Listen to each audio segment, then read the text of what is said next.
I can't take the distance. I can't take the miles. I can't take the time until I next see you smile. I can't take the distance, and I'm not ashamed. With every breath I take, I'm calling your name. And I can't take the distance.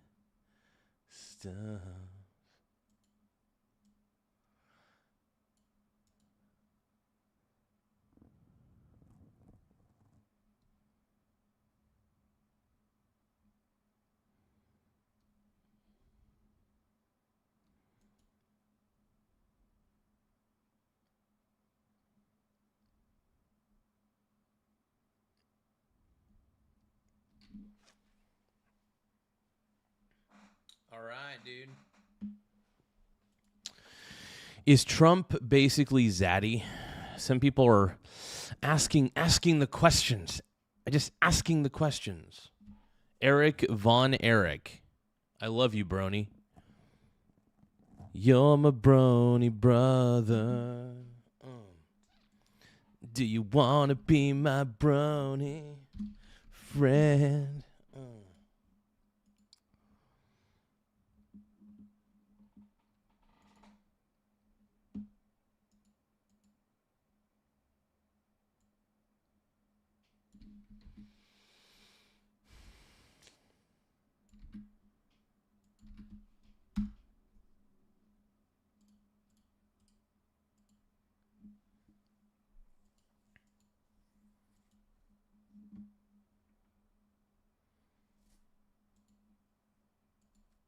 Seen from President Trump and Xi. Jonathan, we just learned a lot with this, with two things that President Trump said. First, his comment there that they made some fantastic trade deals. Chinese state media is reporting that President Trump is basically getting what he wants, which is China to open up more to big American businesses. If that winds up being the case, and the White House confirms that, and confirms exactly what the contours of those deals are, that would be a win for President Trump. The other big thing is that President Trump, even though his emphasis has been on trade, chose to focus mostly during that side-by-side shot at the Garden on Iran. He said... Oh, yeah. Hell yeah. ...that the U.S. and China were in agreement that Iran should not have a nuclear weapon. That is a little bit different than what he told Sean Hannity earlier, which is that he doesn't quite see eye to eye with Xi on that specific part, China or Iran having a nuke. The pool was ushered out of the room before Xi's remarks were, translated remarks were shared. And so we don't know exactly what he said there. But if the United States, the one superpower, can get another superpower that does a ton of business and diplomacy with the Iranians, which is Xi and China, then... business. If they can get them on board ending the war, then that would be a very big deal. And that... I think China could potentially help end the war. Maybe in the Ukraine. I don't know. But maybe they could help end the war in Iran. Maybe. I bet Trump was like stroking his ego saying like, oh, Xi Jinping, you know, you have such a massive military. It'd be nice to see you use it. Xi Jinping. Yeah, Trump's the man, dude. Would wind up being the biggest small wiener gang from this summit. But we expect to hear more.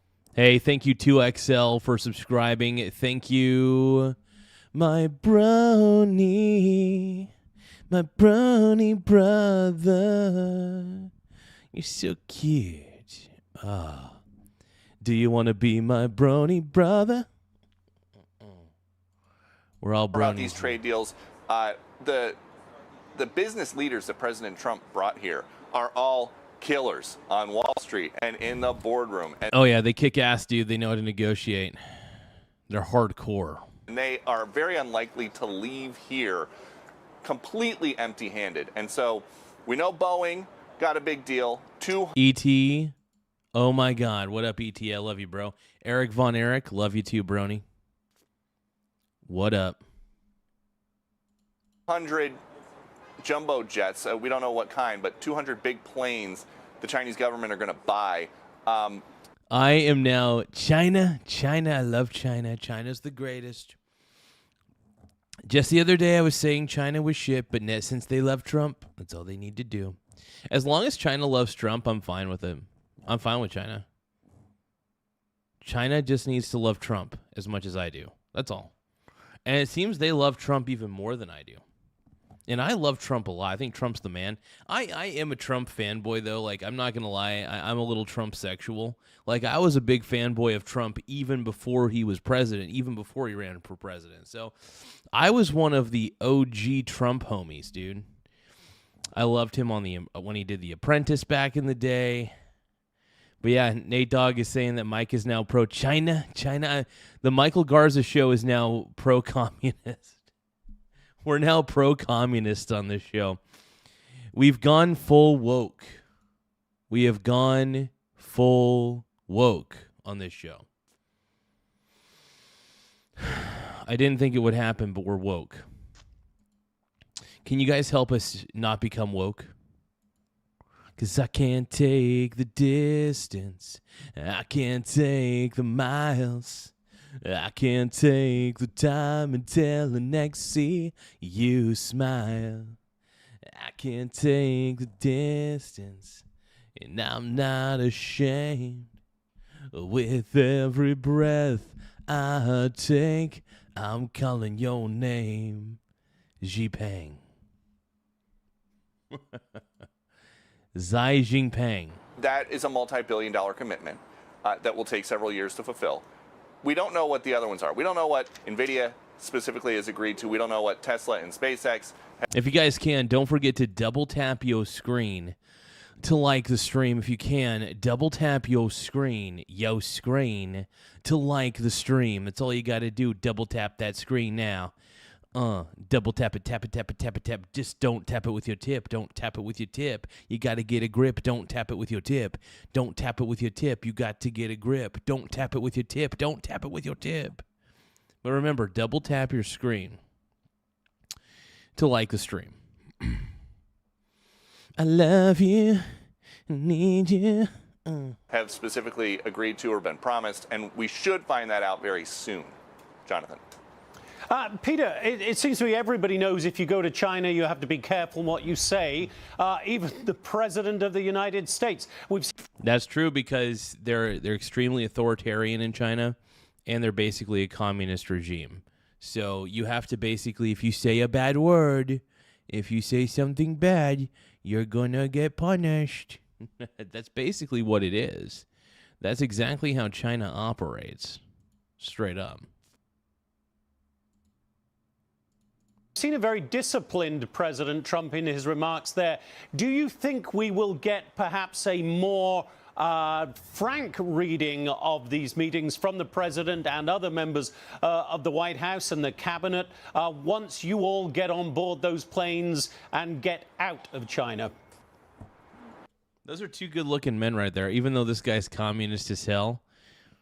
Oh, my God. Is Xi Jinping China Trump? Is he the Trump of China? Is Xi the Trump of China? That is the ultimate question. That is the ultimate question. Yes, because President Trump loves to, he will just tell you exactly what is on his mind about topic A, topic B, topic C. And all that anybody's going to be talking about for the next few opportunities that we'll have to ask the president questions will be about this China summit. And so he will want to tell us exactly what happened behind closed doors, not just at the meeting yesterday, which he went into pretty good detail with Sean Hannity about, but also what happened today. Because, again, this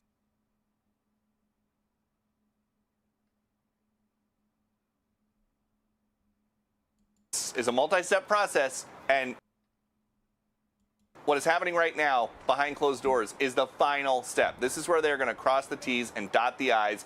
But also what happened today is a multi-step process, and what is happening right now, behind closed doors, is the final step. This is where they're going to cross the T's and dot the I's. But also what happened today is a multi-step process, and what is happening right now, behind closed doors, is the final step. This is where they're going to cross the T's and dot the I's. tie up all the loose ends so that they can go on Air Force One back to the United States and sell this big international superpower summit as a big win for the United States and for China. Absolutely. All right, Peter, I know that you yourself have to get on one of those planes out of Beijing, so we will let you go. Peter Ducey. What a man. Oh, what a beast. Oh, what a man. Gotta get it while you can.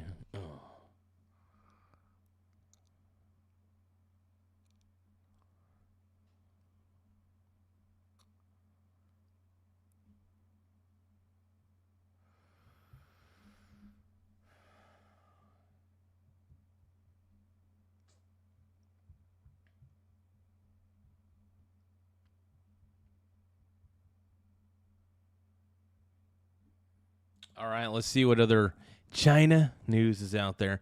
If you guys can, don't forget to double tap your screen to like the stream. Double tap your screen to like the stream.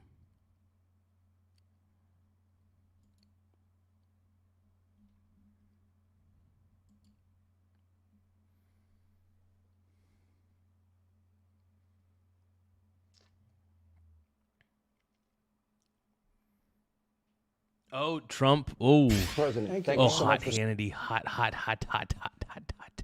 Too sexy man. Too older gentleman. Hot, hot, hot, hot, hot, hot, hot, hot. Trump. Hannity. 4-3.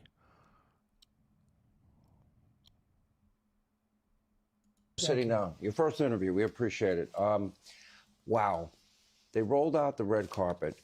I have video of when Barack Hussein Obama came to China. There wasn't as much pageantry. No. From your perspective, that welcome, how did you interpret that? Well, we have a relationship, he and I, and we've been working together a long time. We've gotten along well. When I first came here, China was really taking advantage of the United States. He understands that. And now we do great with China, and we have a very good relationship. We have a friendship, really. He's a tremendous leader. He's been here a long time, very powerful, very strong. There's no doubt about it. Do you say long or we just strong? have a good relationship. I did actually see other people bet he's alive here long. that not treated so well, but we were treated very well. So that was meaningful for you? Well, I mean, if I got out of a plane and nobody was there to greet me, I would say that wouldn't be so cool, because it's really respect for our country. Our country is respected. If you guys can, though, we're trying to get 60 likes in 60 minutes. So double tap your screen to help the stream out. Once again, double tap your screen to help the stream out. The simple act of double tapping allows us to get a like, and it makes me feel good in certain regions. Look, we're the hottest country right now anywhere in the world, but he and I know each other well, I think beyond maybe that. But we certainly got a very nice greeting, and today was beautiful. Mr. President, if there was any meeting that I think I would want to be a part of, I would love to have been in that meeting.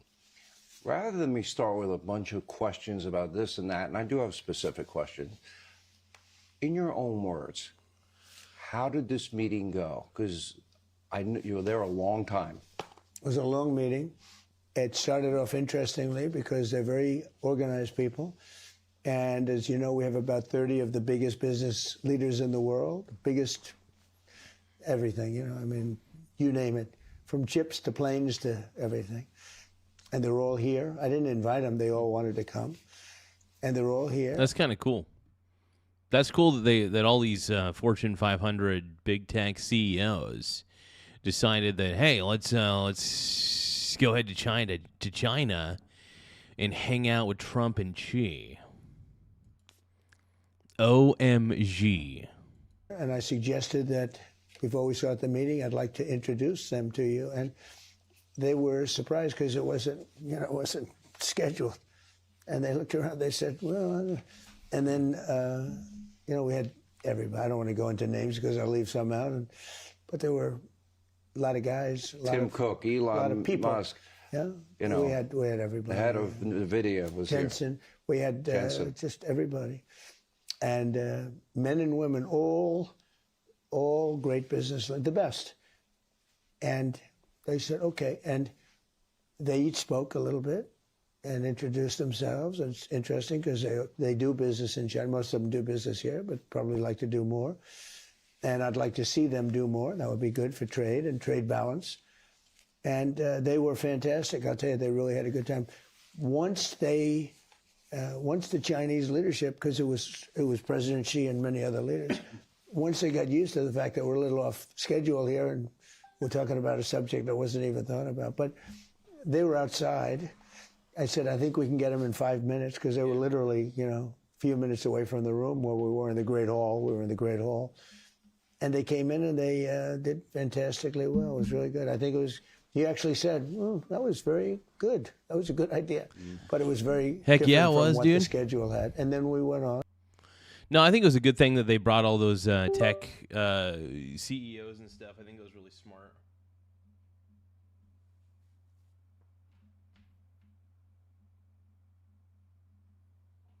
Oh, one thing I do want to say before I forget, Annie, thank you so much for coming in.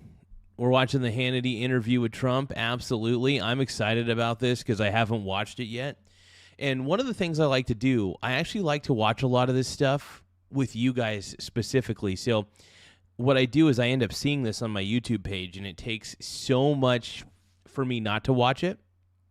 It takes a lot for me not to watch it on my personal time, because I tell myself I want to watch this later and I want to give a raw reaction to everything that happens. I want it to be the rawest reaction you're ever going to get. We have Uncle Chris in the house.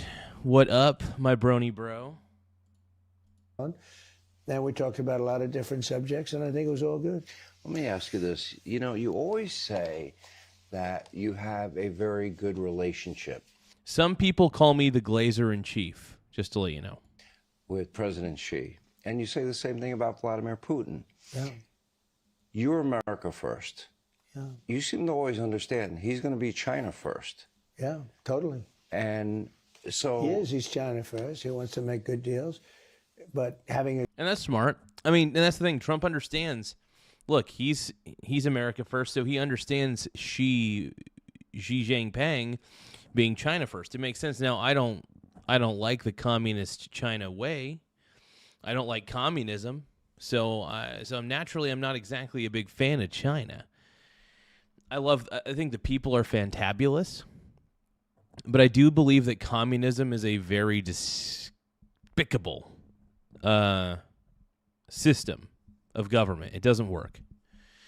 It works for a little bit. Don't get me wrong. It does work for a little bit, but it is not a long-term solution. In fact, if anything, what it does is it causes societal decline. You see this all the time, and it creates an authoritarian government after a while. A good relationship is a good thing, not a bad thing. I explain to people, it's great when you have good relationships with very powerful countries, and powerful economically as well as... We have the most... I built... in my first term, the greatest military in the world. We have the greatest military in the world. We proved that with Venezuela. We proved it with Iran. Iran's wiped out militarily. It's just a question of time. And, we gave them a break by stopping a little while. We have a blockade. They have no boats are going in. No boats are even thinking about it. We talked about it today. It's very interesting. But they're impressed. We have a great military. We have the greatest military we've ever had, but we have the greatest military anywhere in the world. I built it in the first term. A little was given away by Biden to Afghanistan. And as much as it was a lot, but it's a very little compared to what we have. We have a country that is respected. Our country 2 years ago, if Biden came here, I don't even think he would get a meeting with President Xi. I don't think they'd even meet with him. I don't know if he'd be able to focus long enough in the meeting. You know what? He wouldn't come here. But assuming he came, I don't know that he'd even have a meeting. It's amazing. Actually, a lot of people, I noticed even with the business leaders, they're the biggest businessmen in the world, and women, a couple of women. And most of them, almost all of them, but most of them never met President Xi. This was the first time they've met him. So they found it exciting. They all performed very well. They all spoke. And I said, it's a little different position for them because they're hot stuff back in our country, but here they are. They're standing in front of this massive country, the leadership, but they really performed well, I thought. You have in the past described President Xi, to me, as very tough, all business. Yeah. You're not describing the type of business that he normally used to do. Do you think that your relationship has evolved to the point where, he can go along with your spontaneity? I think he's a warm person, actually, but he's all business. He's, there's no game. That's true. He is all business. He's a businessman. There's no talking about how nice the weather is. Oh, let's look at the stars. Let's look at the sun. No, he's all business, and I like that. I mean, that's a good thing. No games. I say it about him, and I could say it about some, not as complimentary, frankly, for the most part. But I say about him that if you went to Hollywood and you looked for a leader of China to play a role in a movie, central casting. He's central casting. You couldn't find a guy like him. Even his physical features. He's tall, very tall, and especially for this country. Yeah, he is kind of tall. He's about the same height that Trump is, I think. He might just be a little bit shorter than Trump. I'm not too sure, but I could glaze Trump all day. I don't know how long I could glaze Xi for, just because he runs a communist country, and I don't trust communism at all. I don't trust the communist movement. Because they tend to be a little bit shorter. You look at the military. I mean, the military today was incredible. That military marching was incredible. But no, if you went to Hollywood, you're not going to find a guy to play the role. He's good. And he's I'll get criticized. They always criticize me when I say good things about certain leaders, and this one. But he's a leader for China. He's led almost 1.5 billion people. Wow. For a long time. And he's respected. It's sort of interesting when the fake news said, he said, they'll say, President Trump said that President Xi was a brilliant leader. That's a terrible thing. What am I going to do? But it's, you saw the response. Well, no matter what Trump does, the mainstream media is going to find something that he's doing that's wrong. They're always going to say, Trump is evil, Trump is this, Trump is that, blah, blah, blah. Trump is the man. Whether you guys want to admit it or not, Donald Trump is the GOAT. He is the GOAT president. Sorry, not sorry. Boom. And you know what? The mainstream media is always going to make up crap about him. The mainstream media is always going to find a way to make up crap about this man. But make sure that you double tap the screen to like the stream, though. If you guys think that Donald Trump is the man, double tap the screen. If you guys want J.D. Vance 2028, double tap your screen, brah. If you guys think that, Xi Jinping and Donald Trump are looking pretty good standing together earlier today or yesterday or whenever the hell it was, double tap your screen. Here's the thing. Those business people are here to make deals and to bring back jobs. They're bringing back massive numbers. China's going to invest hundreds of billions of dollars with those people that were in that room today. That's why they came. It was really an honor. We had just about every major business leader in there. Yeah, that is pretty wild, actually. That is wild. There's no doubt about it. So maybe to give people some insight into how you act in these situations. You're representing our country. He acts like a stud, president of just to our let you country. know, stud. And we get to watch you on a regular basis, something that the media did not get a lot of access to when Joe Biden was president. But we watch you. He never did it.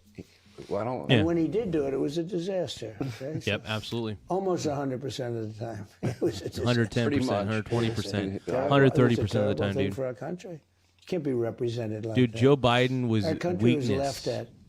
2 years ago, Joe Biden was one of the worst presidents we ever had, straight up. Joe Biden, if not one of the worst, he is the worst president we've ever had. Jimmy Carter's number 2.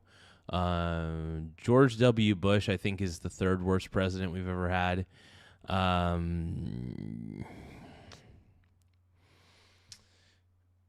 I would say Richard Nixon probably the 4th worst of all time because he took us off the gold standard, and that was one of the stupidest things you could have ever done. Taking the United States off of the gold standard was one of the worst mistakes ever. Stupid, in my opinion. But that's just the way I see it. I love gold, bro. I love gold. Gimme more. Gimme more. Gimme more. Gimme more. I want that gold. Give me that gold right now, right here. Give me that gold right now, right here. Give me that gold all day long while I'm wearing my juicy man thong. Give me that gold all day long when I'm wearing my juicy man thong. Give me that gold all day long. Even when I'm wearing my juicy man thong, let's watch a little Trump, watch a little Z, watch a little Hannity. The country was laughed at. We felt like a stupid country. We were scorned. We were mocked. We were taken advantage of in trade and every other way. I mean, look at what happened with Afghanistan. We left all that, billions of dollars of equipment behind. Could have taken it. It was just unbelievable. There's no reason to do that. It's just all of a sudden and leave it. Yeah, Biden, it felt almost deliberate, but yeah, Joe Biden and his administration basically decided to leave all the equipment there in Afghanistan. That was one of the most messy withdrawals we've ever seen. And a lot of people were pissed. I think a lot of military members were pissed at Biden. I think a lot of military members didn't want to serve under Biden. And to be honest, recruitment levels were like at all-time lows, if I remember correctly, allegedly under Biden. So I think that it's just one of those things that you can't really be riding with Biden, bro. It's just not a good idea. Riding with Biden is not the way. But anyway, if you guys think that Joe Biden is the worst president of all time, double tap your screen. If you guys think that Trump is a pretty darn good president and is up there in at least the top 3 presidents of all time, double tap your screen. But yeah, Joe Biden's the man. Joe Biden's the GOAT. No, sorry. Jesus. Oh my God, I'm riding with Biden, dude. No, Donald Trump is the GOAT, though. He is the greatest, in my opinion, of all time. So double tap your screen if you think I'm correct. If you think I'm wrong, just keep on wearing your man thong, I guess. No, we were a country with the highest inflation in history. When they talk about high prices, I inherited the high prices. I'm getting them down. I've got them down incredibly. In fact, if I didn't make the little excursion to the country of Iran, I had to do it. We just hit the highest stock market ever, which, by the way, now we're now higher than we were before the war started. And oil went up very low. Oh, wow. So he's saying that the markets are actually in a higher position than they were before the war started. That's actually pretty impressive, all things considered. It means that the markets, well, first off, markets are forward-looking. So market investors know when things are going well and when things are not. And I think investors understand that things are going well. Granted, could this be a fluke? Sure. Absolutely. The markets could go down at any time. Keep that in mind. Just remember, markets go up, markets go down, volatility happens. There's sell-offs, there's buy-ins, you name it. And I love it, man. I love it. A little compared to what most people, even including me, I thought it would go up more. But that was okay for a short period of time because we cannot let Iran have a nuclear weapon. They're crazy. I'm going to get to that. You can't let them have a nuclear weapon. They would use it. There'd be no Israel. There'd be no Middle East. There'd be no Europe. And they come at us too. Because you know why? They're crazy. I'm going to get back to Iran. Let me go to the media and Donald Trump and then the person and give people insight into the guy that sits in the room across from the leader of China, 1.5 billion people. We watch you almost daily with the media, and I think you enjoy it. You bring them in, they have Oh, yeah, no, it's fun, man. It's like, because here's the thing I like about Trump. It's him versus the media. And I think he sees it that way. And I see it that way, too, because the media has been very adversarial towards Trump, the mainstream media. You see it in the way they ask questions.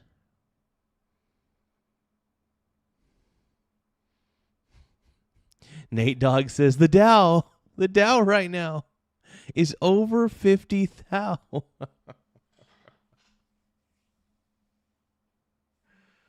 Oh, man. But yeah, just remember, when all else fails, talk about the Dow being over 50,000, okay? Talk about the Dow being over 50,000. But no, but no, one thing I will say, though, you know, when the war started, I mean, the markets went down quite a bit. And I knew that that was a good prime time to buy. So I ended up buying a bunch of ETFs and stuff like that were small cap because I knew that they would bounce back really, really hard. And they did. They did. So small cap ETFs have been my favorite, one of my favorites. But my favorite so far has been swing trading silver. Swings trading silver is amazing. Calling out bullshit equals adversarial. I don't know, dude. Here's the way I look at it. I think the mainstream media, I don't feel like they call out bullshit. I think that they're making up bullshit. Like, they're like basically saying, here's the thing. I think that what the media think, Trump, you know, a lot of the media, mainstream media says that Trump started the war in Iran. Honestly, Iran started this war a long time ago. They have been the number one state sponsor of terror, constantly terrorizing their neighbors in the Middle East, constantly making things more difficult than they need to be in the Middle East. So honestly, I don't like war particularly, but I will say this. Trump is only finishing the war that Iran started. Other presidents in the past have constantly stated that they would do something about Iran, but never did anything about Iran. And here comes Trump just saying, you know what, fuck it.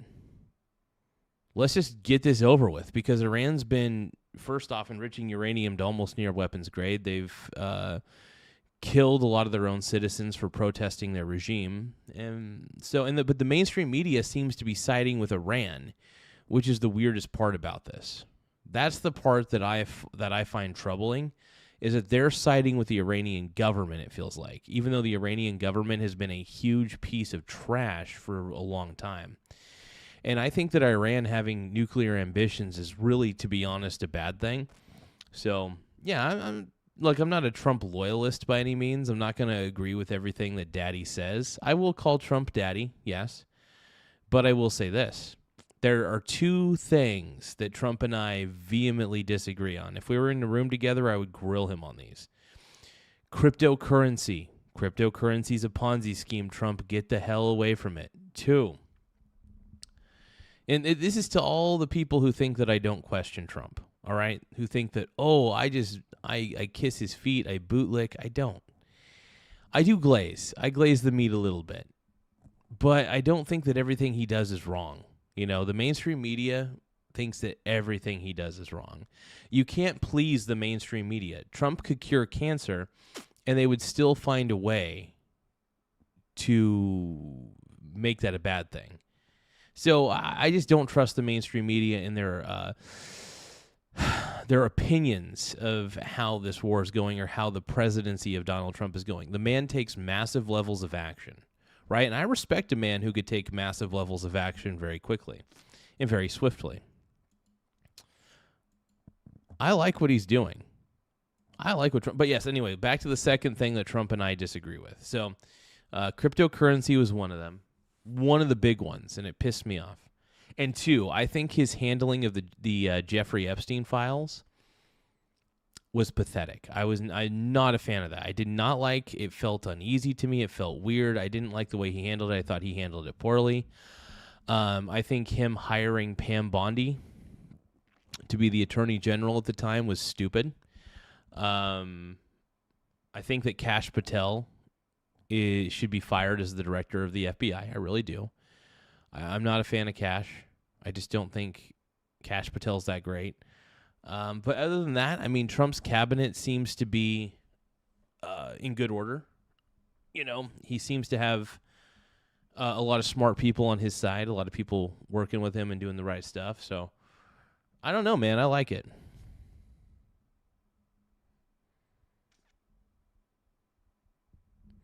But yeah, no, for what I've been able to see, like Trump, and here's the thing, though. I do think that the mainstream media doesn't like Trump because he's not a very good-looking man. And granted, I'll admit that Trump is not the most attractive man in the world, all right? Trump is not the most attractive man in the world. And I think that is one of the reasons why so many people tend to dislike him and want to hate on him a lot quicker than everybody else. He's not conventionally attractive, right? He's not your knight in shining armor. In fact, if anything, Trump actually reminds me of an everyman, except for he doesn't drink and he's a very effective person, but he does remind me of a standard New Yorker. He really does. But no, I think that the reason they don't like him is because he's not conventionally attractive. That's what I think.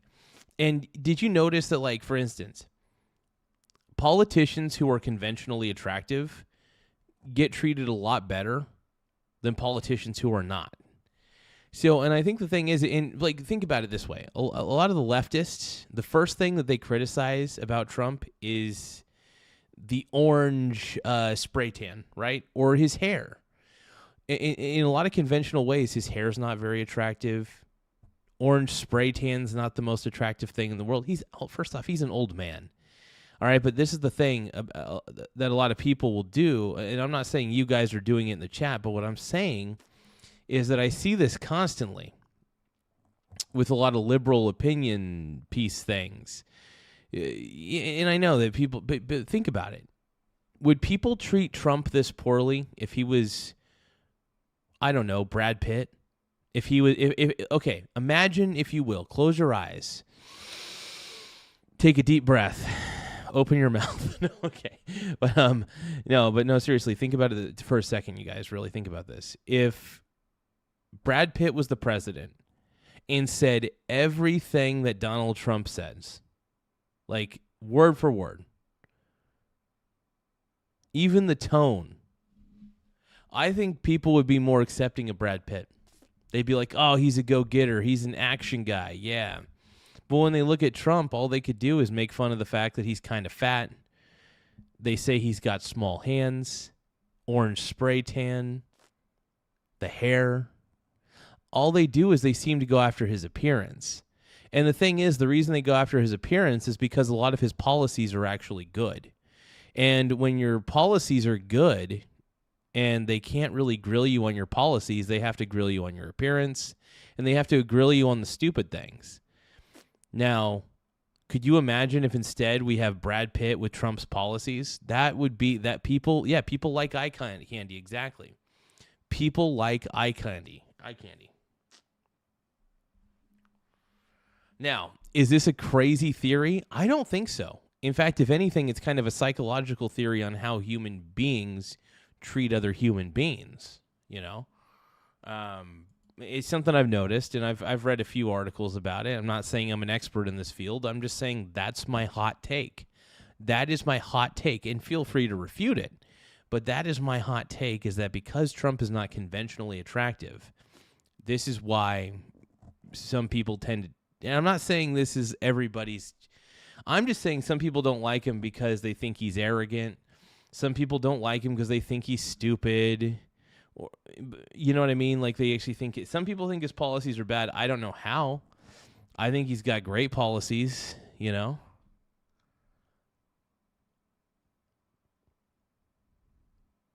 But make sure that you guys double tap your screen. If you guys think that Trump is the man, though, regardless, double tap your screen to like the stream. Haggles, you keep them there for a long period of time. Probably. It's not that I enjoy it. You don't enjoy it? No. You seem like you do. Well, every question's a kill. You know, they're always going for the kill. Every question, you see these people with a hatred. I said, you have such hatred when you ask the question. Why? Because I have a strong border? Because I have a good military? Why do you have such hatred? The whole thing is crazy. It's not that I enjoy it. It's that I can get the word out, because I don't get the word out. I mean, and I do think that also another reason that people hate Trump is because he is authentic. If there's one thing that we hate in this world today, we maybe used to like authenticity back in the day, but I think one of the reasons people hate Trump so much is you may not like what he's saying, but there is a level of sincerity that you can detect in honesty that he's speaking his truth. And I think that people don't like an authentic person. I mean, give me some rope. Okay, give me a little rope here. But I don't think people, Trump is the man. So wait, I'm going to be held accountable because I like Trump? Yeah, I voted for Trump in 2016, 2020, and 2024. What does that mean? I'll be held accountable because I voted for one of the greatest presidents of all time? Maybe wait, so I'm going to be held accountable. So does that mean I get do I get a award? Eric is saying, you know what you are doing is wrong. How am I wrong? You know what you're doing is wrong. You're saying that I need to be held accountable for exercising my right to vote for whoever the hell I want. Nate Dogg says, Eric foaming at the mouth over here, dude. Eric, do you need a hug? Like, I don't hate you, Eric. I don't know what your angle is. Eric is my adversary. Eric is the mainstream media. Just kidding. But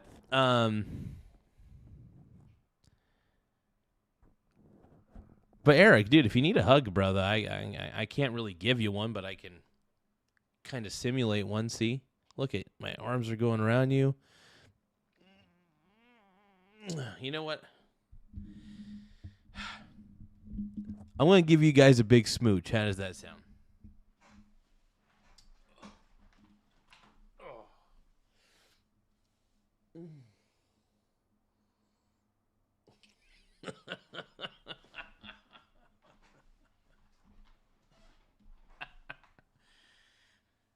Okay, you guys are going to have to go to a few months of therapy for that one. But, okay. Let's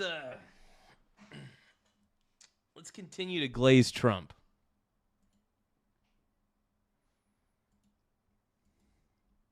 Make sure that you double tap the screen to like the stream. One more time, double tap your screen to like the stream. If you guys think that Trump is the man, Trump is the GOAT, Trump is awesome, double tap your screen, bro. If you think that Biden was one of the worst presidents of all time, double tap your screen. If you think Marco Rubio is the best DJ in the house, double tap your screen.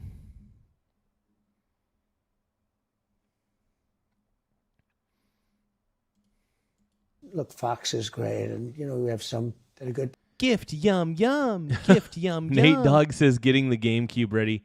Thank you for the high five, Mr. Nate Dogg. I appreciate it. I'm going to give this gift of love. Nathan is getting the GameCube ready, everybody. Do you know what that means? Actually, you know what? Let's rewind. GameCube, Incubus, Derek, Comedy.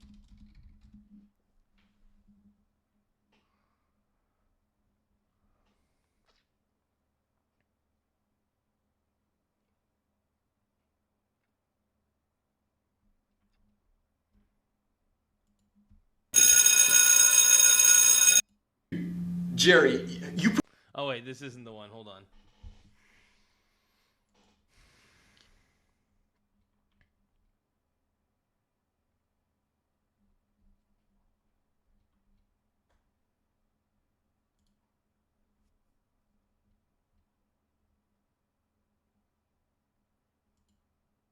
Bro, this party's awesome, bro. Yeah, dude.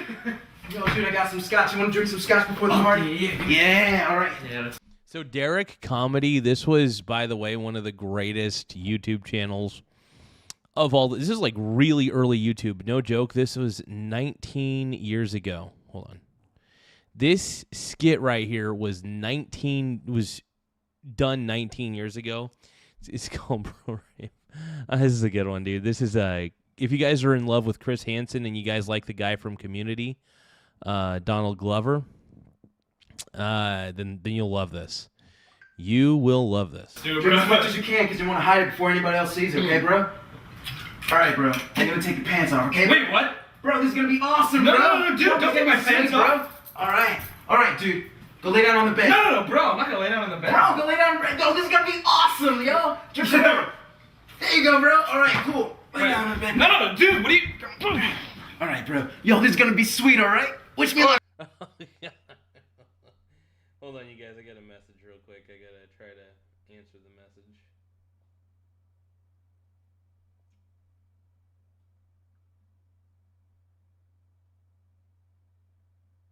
My MSN Messenger, Jesus. My Messenger doesn't seem to be working very well.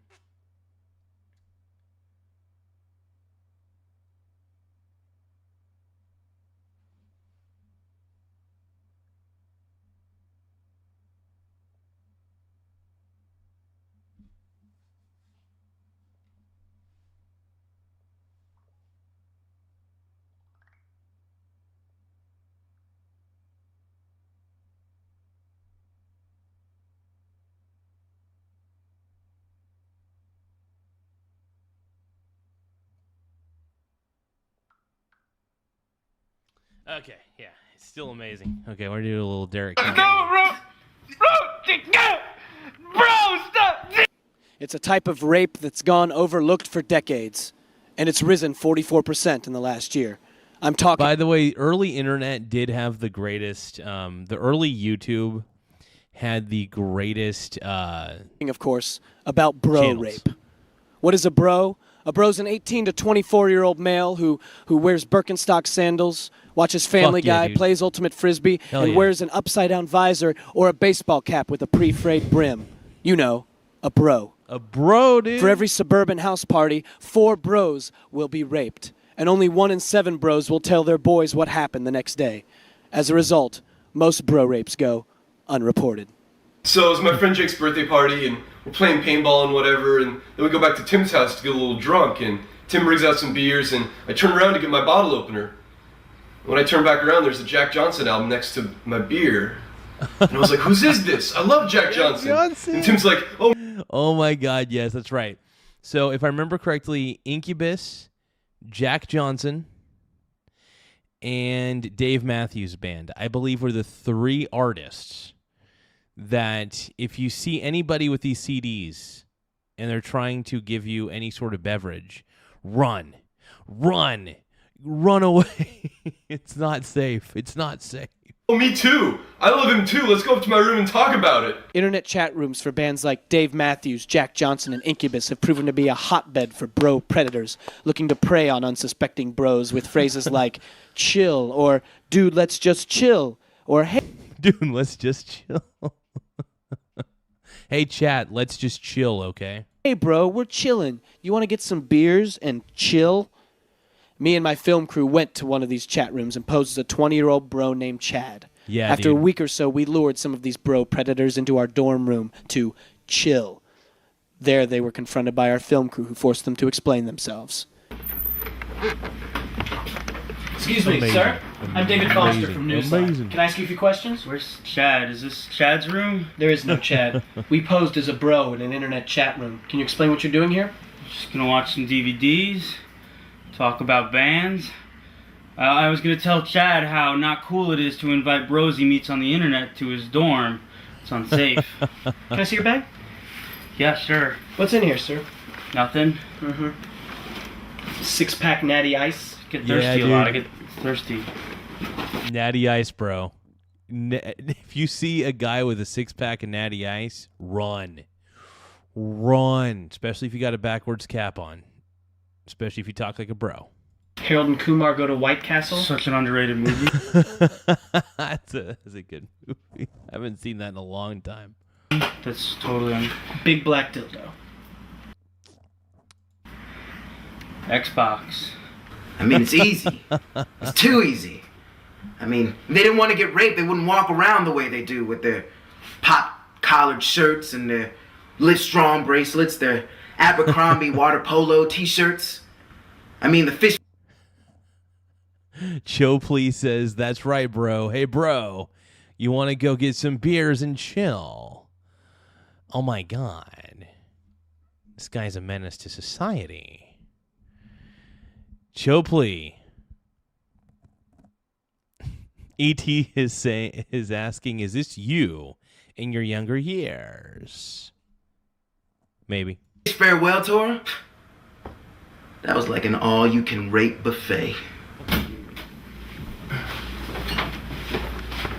Hey, I was looking for Chad. Hi, I'm David Foster from Newsline. Can What? you explain what you're doing here? Yeah. I came here to meet up with Chad. We were gonna study sciences. And you met Chad over the internet, is that right? Yeah. Yeah. I mean, he seemed like a pretty cool bro. You know what I mean? Pretty cool, bro. No. Bro, you just said you was a No, cool I did bro. not. I did not say bro. I was gonna say. Something else like bro. Or there's. So you didn't come here to bro out or quote chill with the bros and kick back. No. I mean, I didn't even really take him for a bro. I came here strictly to, study sciences. Can I read you an instant message conversation? Tim Smith is asking, is Alex Rosen doing Generation Hope now? Possibly. Maybe Alex Rosen is dude, honestly, if Alex Rosen starred in a Generation Hope or Tomorrow's Teachings or even Darman, I'd take Alex Rosen in any of the Life Lesson YouTube channels just because I love Alex Rosen catching all those PDFs.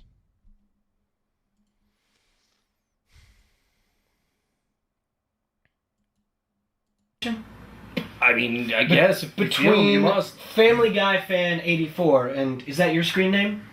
Yeah. I mean, The it's the one I conversation use.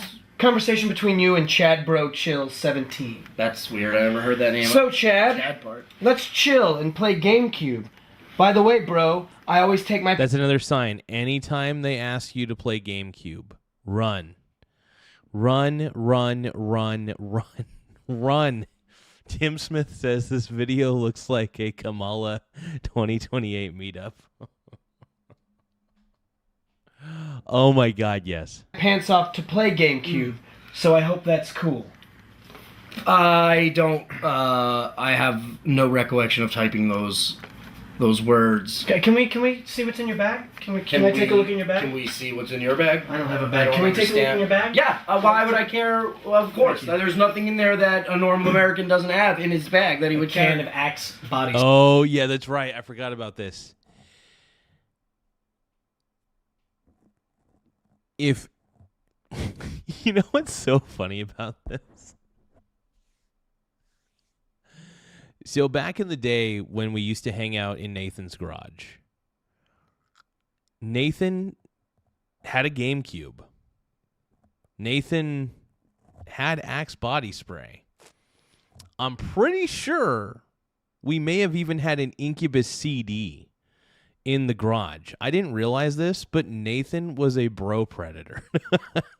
Actually, no, I think he only met two of the three criterias. Well, no, 2 of the 4. So Nathan didn't have a dildo. I don't think he had an Incubus CD, but I'm pretty sure he might have. There had to have been back in the day. So Nathan may have met 3 out of the 4 criteria because, like I said, he had the GameCube. My man was using Axe back in the day. I'm pretty sure Emmanuel might have left an Incubus CD in the garage at one point. Allegedly. But yeah, Nathan meets 3 out of the 4 criteria. And for all I know, there might have been a black dildo sitting around somewhere in that garage. So it is possible that Nathan may have met all 4 of the criteria. All 4 of the base minimum criterias. I have the chat logs. I like to smell like an axe. That's not my fault. I mean, like A Dane Cook CD. You are not an American. You know what's even worse? We actually, in the garage back in the day, I'm pretty sure, I remember we were like listening to like Dane Cook on the computer. I think we would play Dane Cook, if I remember right. And we'd either play it on the TV. I can't remember where we were, but I knew we were either listening to Dane Cook or watching Dane Cook on the computer in some capacity. Oh my God. So yes, that's another thing. So Nathan, let's see. Nathan potentially meets 4 out of the 5 criteria. Oh my God.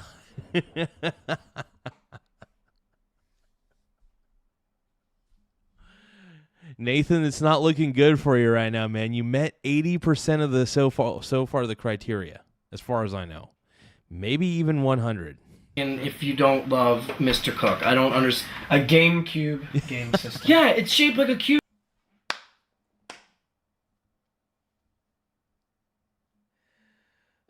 Let's go back a little bit. Hold on.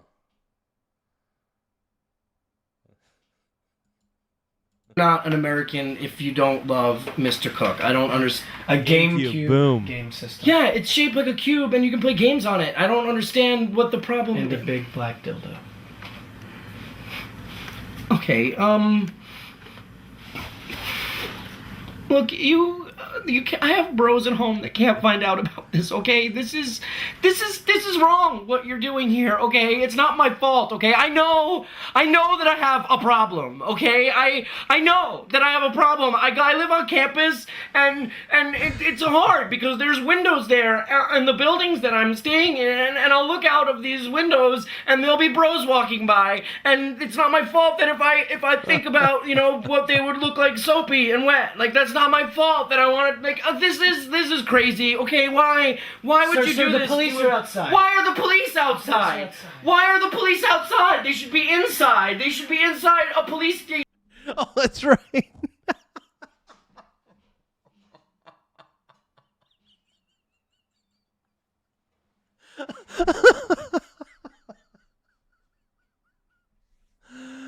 So it was a silver GameCube, really? Wait, are you sure?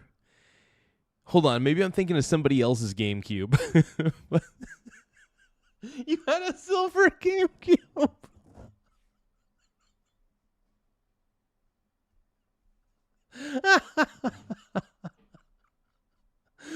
The Dane Cook CD, the Axe body spray, the GameCube, the fucking... As far as I know, you had a black dildo. The Incubus CDs. I'm pretty sure. Maybe it is possible that you didn't have an Incubus CD in there, but we had to have. I'm pretty sure an Incubus CD made its way around that garage at one point. We listened to Incubus. Well, mainly through Emmanuel. I mean, I was an Incubus fan even before Emmanuel, but Emmanuel made me appreciate Incubus. Now, I will say that even though Nathan so far has met 80% of the criteria, it is possible that Emmanuel actually doesn't meet all the criterias, even though he should. So I don't think Emmanuel didn't have a GameCube as far as I know. Yeah, Emmanuel had the CDs. That's right. So Emmanuel had the Incubus. He had all the CDs. So Emmanuel had the Incubus CDs. Okay, so we got one criteria for Emmanuel. I don't think Emmanuel had a GameCube. I don't know if he had a Dane Cook CD, actually. I think he just had I just remember Incubus and Hardware. I feel like we're missing something, though. We're missing something. Okay, Black Dildo is a huge potential. So Incubus CD Dildo. I think Emmanuel only technically meets 40% of the criteria. Oh wait, maybe did Emmanuel use Axe body spray back in the day? Because if Emmanuel used Axe body spray, he would meet 60% of the criteria. Other than that, Nathan, you may be more guilty. You're more guilty than Emmanuel here. It's not looking good based on the inventory list. Why do you have an Axe body spray? I still can't believe silver fucking GameCube. A silver GameCube, amazing. Honestly, that just makes. Honestly, I think the fact that you have a silver GameCube, just like the one in this video, it already puts you in the 100% criteria range. Looking at the prints from fingers, okay? There's no crime here, okay? The only crime is that. Honestly, this makes me want to play GameCube. I want to play GameCube again. I need to I never actually owned a GameCube. The only time I ever played GameCube was really just at other people's places. But It would be cool to get a GameCube. Me and Chad are not having a great time right Sir, now. you can't take the stuff Why with you. can't I take it with me? It's mine. It's mine. This is my stuff, okay? This is ridiculous, okay? You are a bad man, and you are the friend of a bad man. This is no good. The police are outside. Tell Chad, why are the police outside? Tell Chad, There's no Chad. There's no Chad. Why is there no Chad? You're just so pumped to be with the bros, and everyone's just cheering, and you're so excited. You don't even realize I just gave these guys 4 blowjobs, you know?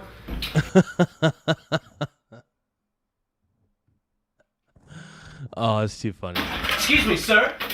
Yeah, you Chad? No, I'm not Chad. This is the best part right here. Actually, you know what? I forgot about the Natty Ice. I don't think Nathan ever had Natty Ice. So technically,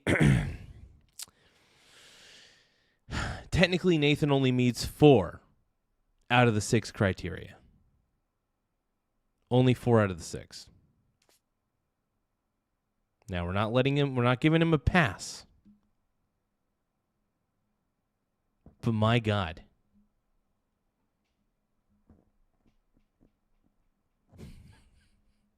Chad, I'm from Newsline. Can I ask you a few questions? Yeah, until Chad gets here. That's a camera. Hey, camera. We're doing an investigative report on bro rape.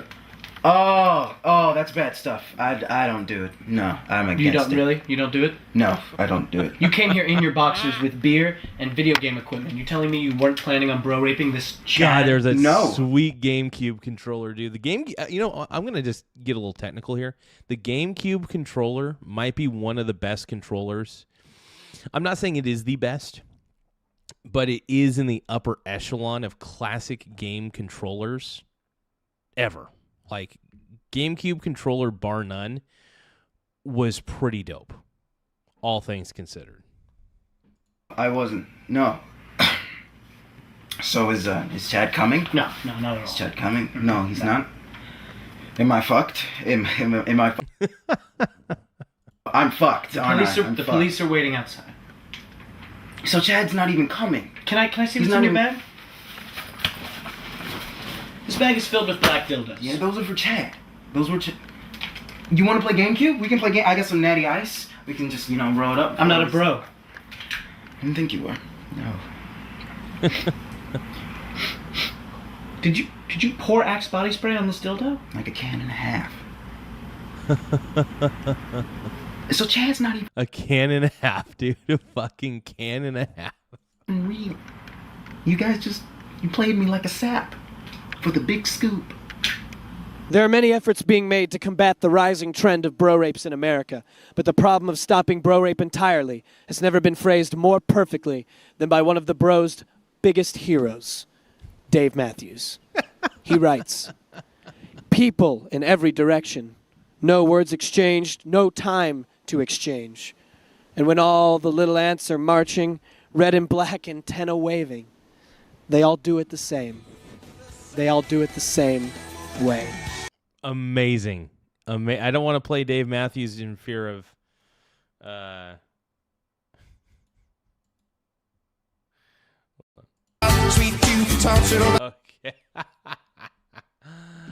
Oh God, that is so fucking classic, dude. That is by far one of my favorite. That is legitimately my favorite skit from old YouTube. And Derek comedy was amazing. The kids these days don't know the joy that old fuckers like me got from watching Derek comedy back in the day.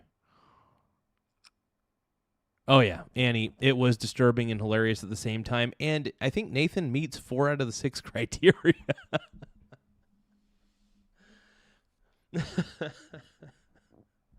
That shit was great, though, man. That shit was good. Hey, let's watch the rest of this Hannity. This is not the most unsmooth transition from going from Derek comedy to finishing the rest of this Trump interview. But overall, if you read the news... Actually, let me think about this. Do I meet any of the criteria? So, I don't have a GameCube, so 0 on that. So, no GameCube. I did I did use Axe body spray back in the day. So, Uno one. I've had Incubus CDs. I've absolutely had Incubus CDs. So I already got you guys there. As far as I know, no black dildos. Hopefully. So just 2 so far. I've had Natty Ice in my house, so 3. Like I said, never had a GameCube. So I'm in the clear there. Body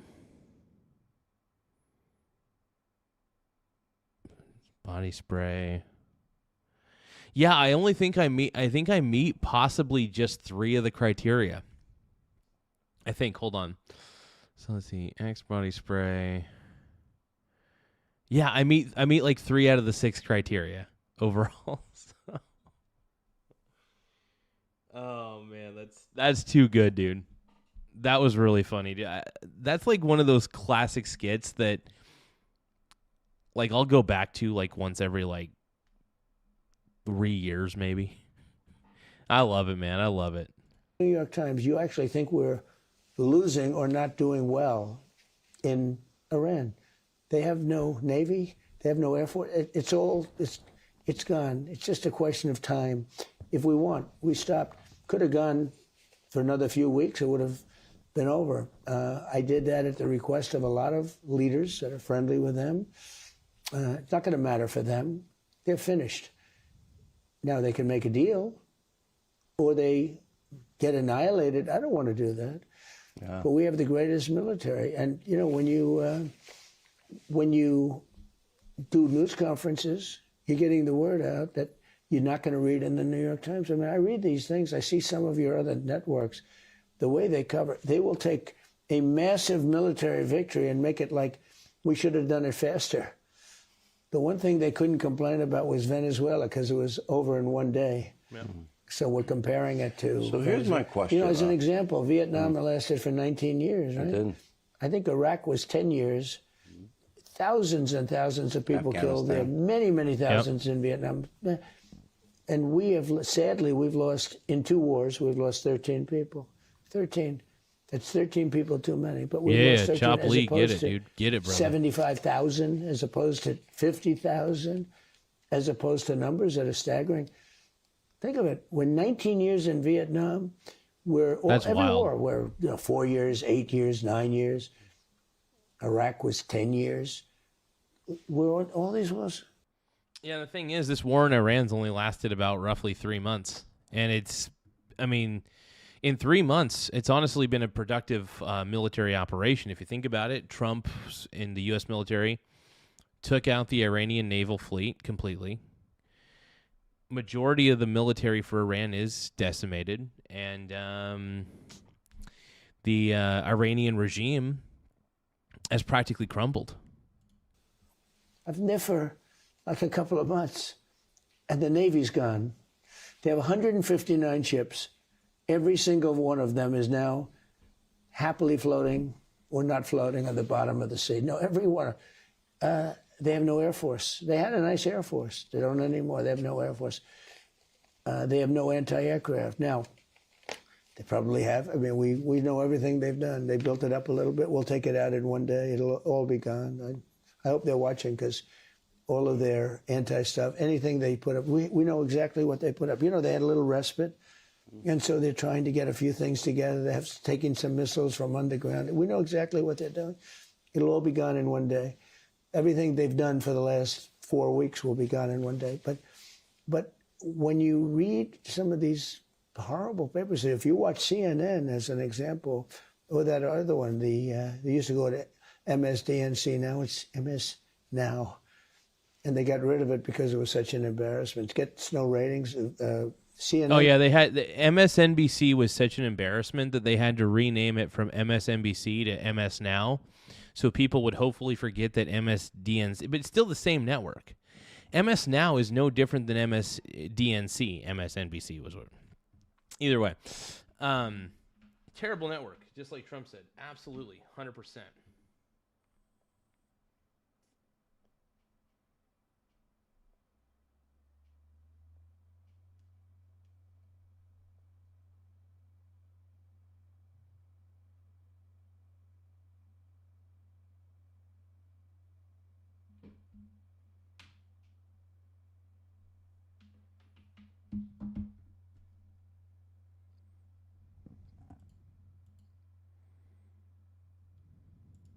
And it's just been destroyed. You were pretty funny the other day. You were in the Oval Office and you go, you know, I think whatever I want to do, I'm going to say the opposite.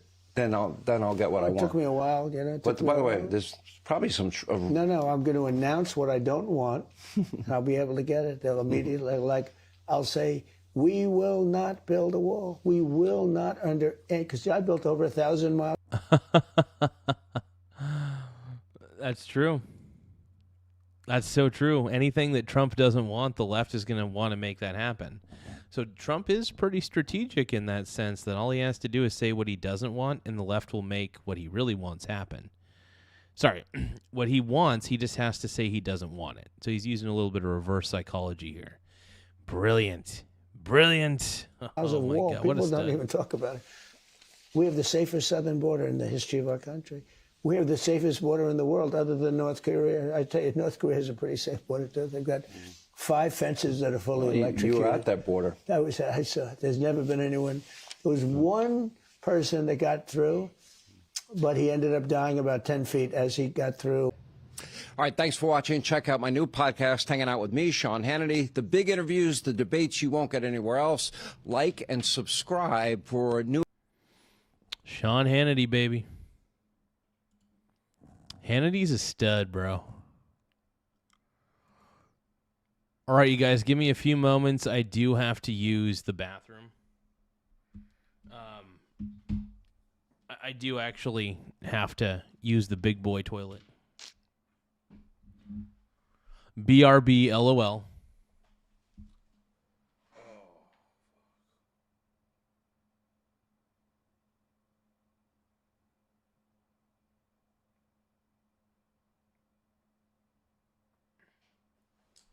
But I will be right back. I'm going to eat a donut real quick. Hold on, let's see. BRB bathroom time for me.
Gift yum yum. Gift yum yum.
So this is an Axe body spray, but here's the surprise item, all right? Now, this is a Messy 10 cologne, all right? Messy. So, yeah, this is Messy 10 right here. Boom. See it? So now, I'm going to spray it on myself.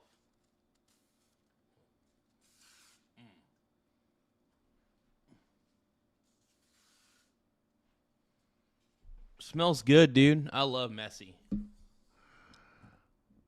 The Messy 10, dude. I got this from Ross. I got it for $6.99. Look at that. $6.99, bro. It's pretty good. I particularly like it.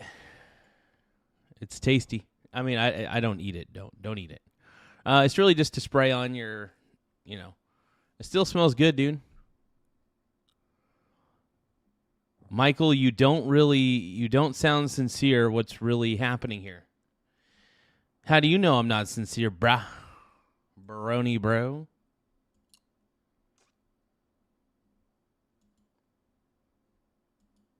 Do you want to build a snowman? But yeah, if you guys, what do you guys think? Do you guys think this is pretty dope? This was a surprise item. A Messy 10 can. This is a surprise item I wanted to show you guys. Yeah, I sprayed it on myself. I think it smells fantabulous. Smells so good.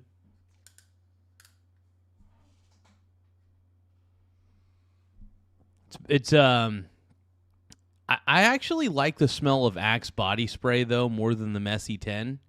Messy 10's okay, but I like the Axe body spray better.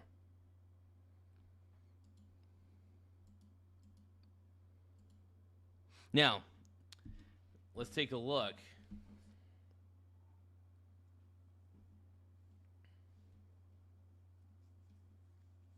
All right, so we got another Hannity clip. All right, we continue more with President Trump. We held this interview right after his all-important meeting with President Xi as we continue from Beijing, China. if you were to take some headlines out of this summit, America, I'm sure, watched the reception. And I'll do a side-by-side of the reception of then President Obama. He doesn't respect Obama.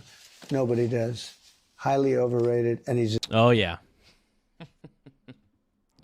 Trump's the man, dude. Trump just calls it like he sees it, bro. He calls it like he sees it. The divider. Biden will go down as the worst president in history because I think what he did on the border. So. And how do you explain your relationship with President Xi? Because it seems as cordial as it can be. He doesn't seem like the warmest guy in the world on the outside. He is. He's warm. I mean, look, he's smart. He's a very smart person. But we have a good relationship. No, he has to respect somebody.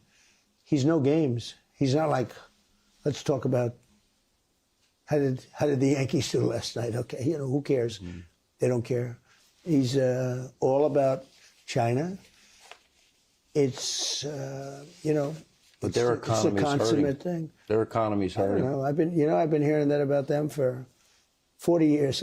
They seem to be doing okay, but at the same time, I also feel like, I just outside looking in, I feel that China's economy is not as strong as China's making it out to be. That's all I'm trying to say. That's all I'm thinking, all right? I just think it's not as strong as they're making it seem. That their economy is hurting. I've been hearing about it. I'm always hearing about it. Look, we want to open it up. It's massive. And we want to get all of those companies and many more in there and make a lot of money and a lot of jobs for America. That's all. It's very simple. And I've done it better than anybody else. Our deficit's way down from what it used to be, way down with China. And this could end any deficit with China. China's been very good. China treated our presidents with great disrespect. You know, like we have a lot of presidents, and I was a Reagan fan and am. I liked him. I thought he was great, a great style and everything, but he was not good on trade. We lost the car industry to Japan.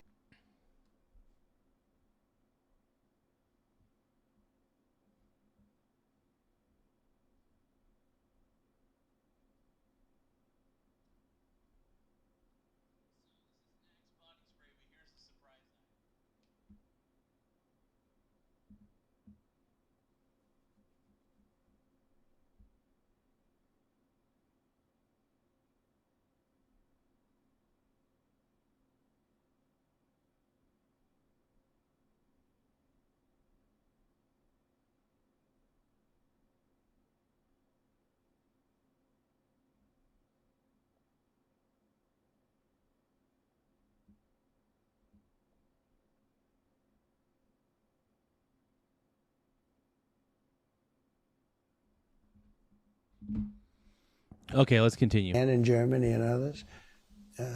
People have liabilities and whatever, but we had some presidents that were really, really bad. They allowed our country to be just absolutely decimated. True. And when you look at what happened with Biden, when you look at what happened, the way everybody treated him, there was zero respect. Obama, too. The Iran nuclear deal was the worst deal, one of the worst deals ever made.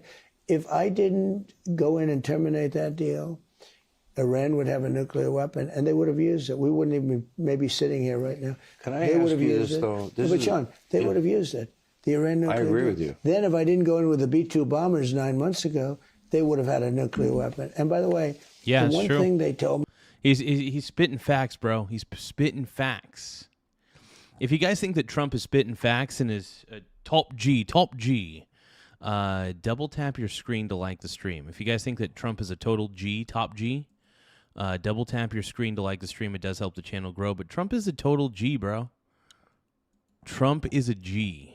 I mean, because I deal with the Iranian leaders now a little bit.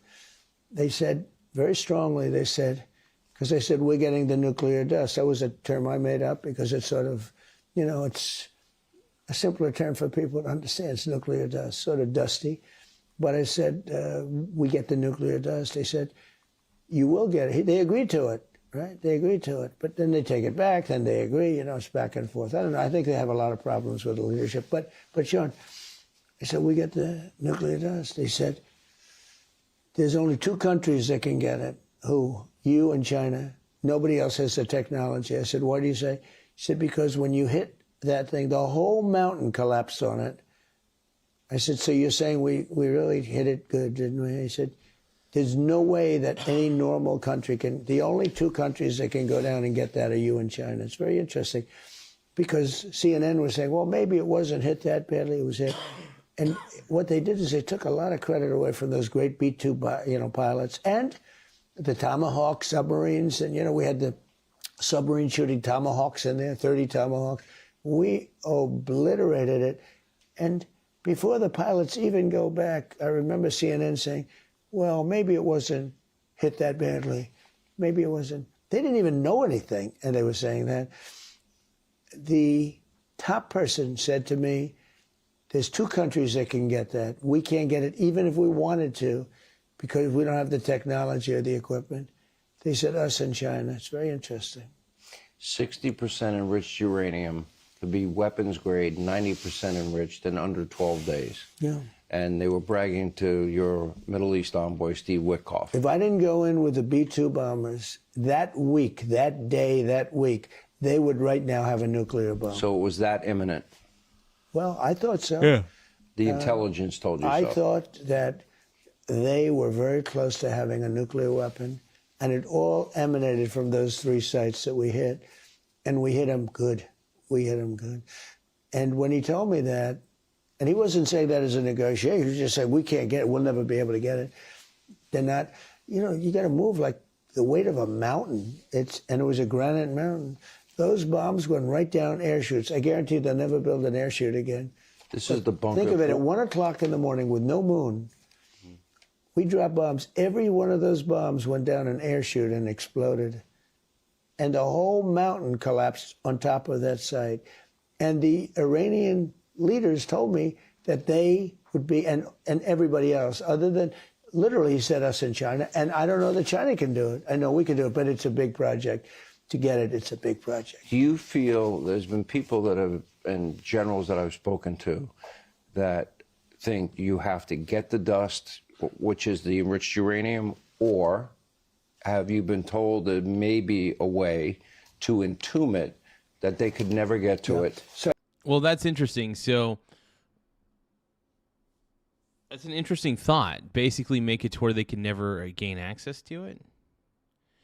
Wouldn't they eventually, I mean, you could, I don't know, dude. I just feel like I think the best thing they could do is just get the uranium out of there.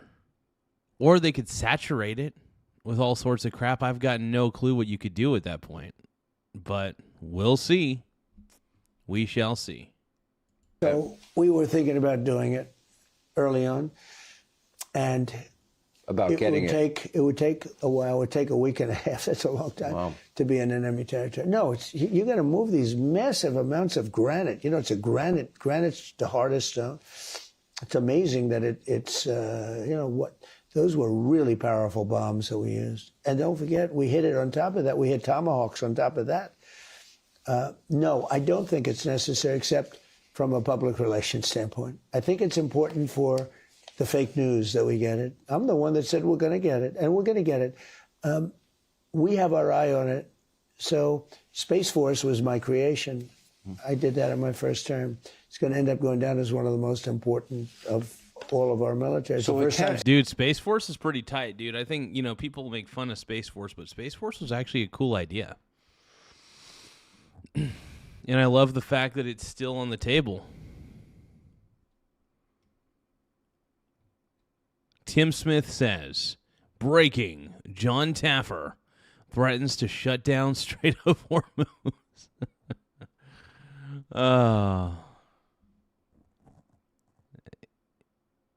Are you for real, Tim? Bitch, are you for real? It can be entombed. Bitch, are you for real? With eyes on it. It can be, but I'd rather get it, to be honest with you. It can be, a lot of things can happen, and even despite the statement that, they can't get it, they are, first of all, if we left right now, it would take Iran 25 years to rebuild, and it can never be like it was. It would take 25 years. I'd rather get it, but we have our eyes on it. You know, we know exactly what's happening there. We had the other day, there was a man that tried to get into the chute. You know, we saw there was a door that was blown to smithereens. And we know everything that's happening. If they ever moved on, and I told them that, if they send a force over there to try where I see somebody's trying, all we'll do is just hit it with a couple of bombs, and that's going to be the end of that. They won't do it. I said, we have 9 cameras on that site, on those 3 sites, 24 hours a day. We know exactly what's happening. Nobody's even gotten close to it. They looked at it at the beginning, and they said, there's no way that anybody can ever get down to the nuclear dust. You think it's... But I'd still rather have it. I'd rather get it. I just feel better if I got it, actually. But I think it's more for public relations than it is for anything else. The other thing we could do is bomb it again, just make it absolute. But I would feel better getting it. So, and we will get it. I mean, how are they going to retrieve it, though? I'm still a little confused on the retrieval process. I don't know. I don't know what to say, bro. No, Trump's the man, dude. Yeah, you could trash. I still believe in the greatness. I believe in the greatness of Donald Trump. I believe he is the GOAT, the greatest president of all time. Abe Lincoln and George Washington are the second and third. But I think Trump's the GOAT, bro. I think Trump's the GOAT. Sorry, not sorry. Trump is the man, dude. Mad 61276 is W-based. Hope you're doing well. Hope you're well, my brony bro. Yes. I'm doing fantabulous, bro. I'm doing fantabulous. Let me go back to a question that has come up before for you, and I want to get into more detail because we are in Beijing. The issue of Chinese students in our universities. More importantly, in my mind, is that Chinese nationals have been buying up thousands and thousands of acres of farmland. That is concerning. That is concerning that a lot of Chinese nationals have been basically scooping up a lot of American farmland. That is very concerning. That almost feels like a bit of a real estate takeover. We do not want foreign countries buying our farmland. Bad call. Ranch land and land near military installations. Now, I would assume I'm in Beijing. If I wanted to buy property near one of their military installations, I don't think President Xi... No, they wouldn't let you. Look, it's not that I love it. You want to see farm prices drop? You want to see farmers lose a lot of money? Just take that out of the market. But they've had a lot of land for a long time.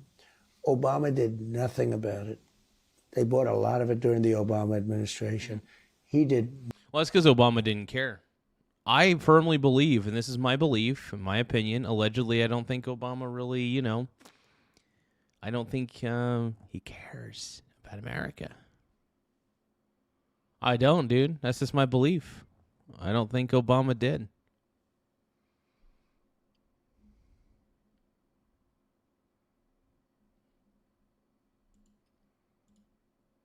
That's all. Nothing about it. As far as the students, it's 500,000 students they come, good students. I could tell them, I don't want any students. Is a very insulting thing to say to a country. They would then immediately go out and start building universities all over China. But if you don't have those students, good students, by the way, if you don't, and we do another thing, if they're good and they want to stay in America, we won't give them a green card and things like that. And that not only them, but other countries. But if you want to see a university system die, take 500,000 people out of it. And the ones that won't be hurt are the top schools. The top schools will do fine, but your lower schools, the ones that don't do quite as well, they'll be dying all over the place. Silver dropped even further. Silver dropped a grand total of about 10% today. That is huge.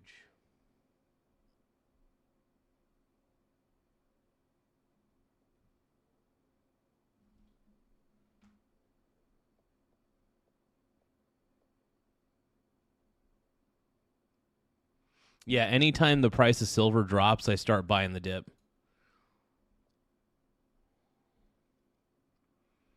That is primarily how I operate. I am a dip buying freak.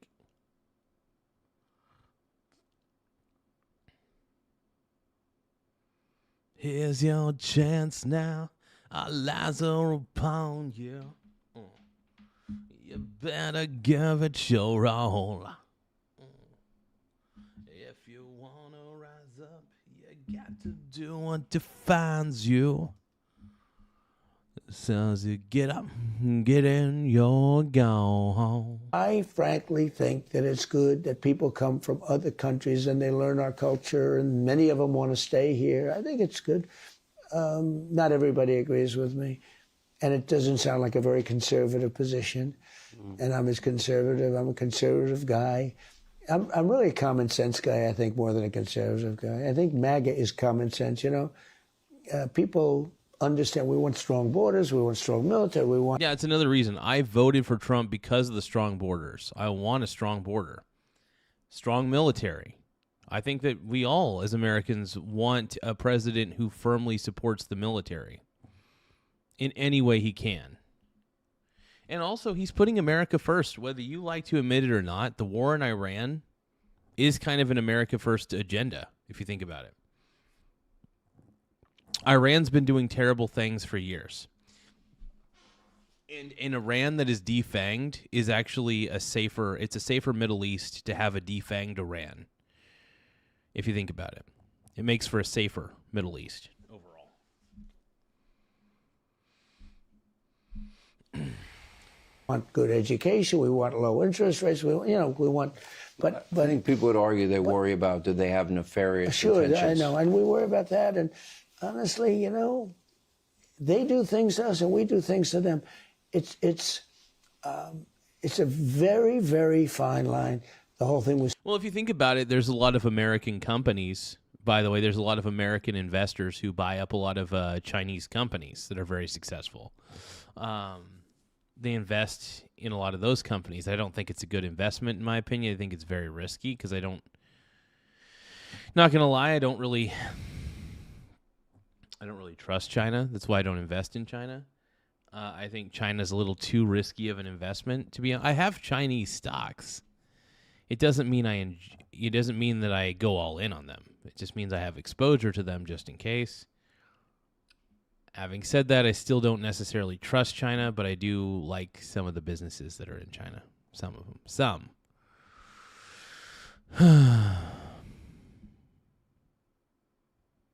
Trump's the man, dude.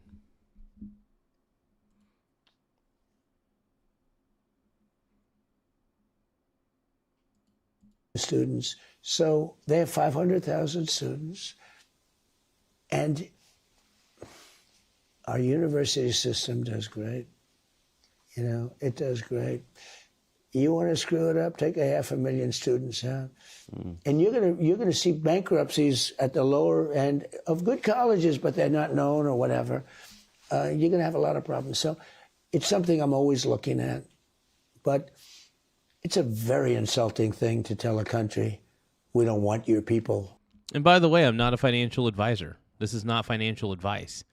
I tell people, I even have disclaimers in these videos, by the way. Disclaimers in the description of these videos, by the way. I'll let people know I'm not a financial advisor. Talk to a financial advisor. Talk to a financial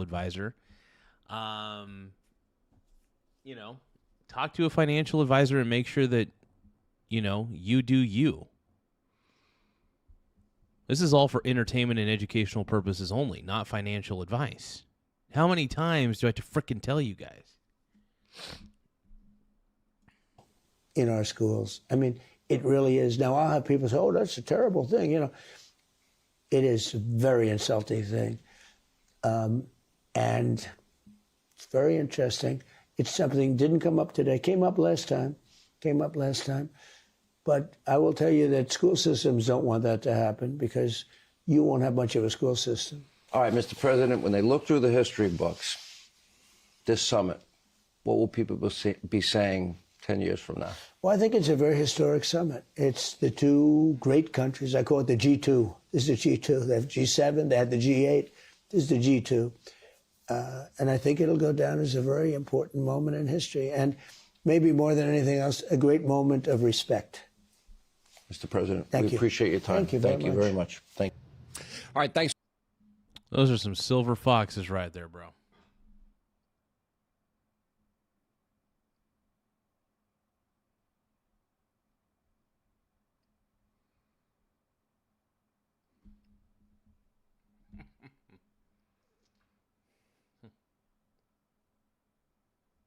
Oh, breaking. President Trump departs China after summit. We're getting some of the official vehicles coming onto the airport tarmac there, and we await the arrival of the president. It looks like they will be pulling up momentarily now, so we'll watch this. And as we conclude what has been a pretty extraordinary two-day summit where we saw I think inarguably, the two most powerful leaders in the world, President Xi and President Trump, exchange a lot of very nice words together. We see the silhouette of President Trump sitting in the back of the beast there, and the Secret Service will shortly open the doors for him to walk along that red carpet one final time in China, one final time for this visit. Who knows whether there might be another one. We know that they are already planning a return trip for President Xi to come to Washington in September. I believe the President Trump referenced September 24th as a potential date for that. So we will see. Obviously, a lot can happen between now and September 24th, but that appears to be on the books for both men, which, to the points that Lisa and Kyron were both making, is significant that the conversation continues. Let's just listen now as President Trump prepares to leave Beijing.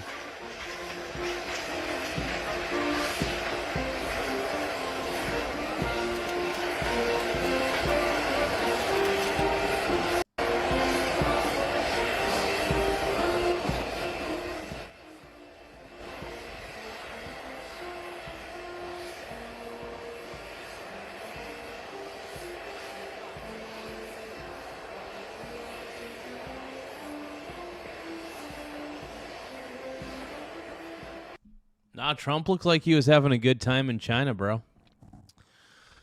Looks like he was having a fabulous time, enjoying himself. Heck yeah, bro. So President Trump there enjoying the send-off. Those look like some of the same school children who welcomed him before, waving the flags of China and the United States. Let's bring back Jackie Heinrich, who has obviously been traveling with the president, and Jackie is not about to board Air Force One. She's got to get a good old commercial jet back home. Jackie, your thoughts as we see the president taking the final steps on this two-day summit? Well, it seems, Jonathan, like he's really taking in the very last moments of this trip, where he was showered with a lot of shows of respect, the cultural sites he was brought to, the conversations of significance. This is, a very difficult relationship to manage with a country that his own administration calls the U.S. the greatest geopolitical adversary for the U.S. And watching him be received and sent off with this kind of fanfare is something that he very much appreciates. Yeah, I mean, they're loving him, man. I mean, the people of China are just as Trump sexual as I am, it looks like. And I wonder also what President Xi is thinking and what he's going to be you guys, don't forget to send gifts. The more gifts that we receive, the better the show does. Any sort of gifts, anything, even small gifts. I'll give you an example. Sparkles. The little sparkle gifts are pretty cool. I love those types of gifts. In fact, you know what I could do? I'll make a top 5 gifts. Hold on.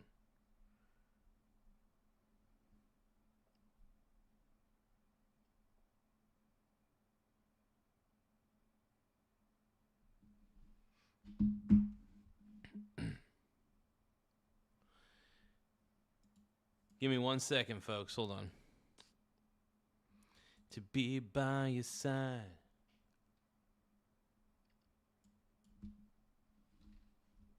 I'll do anything.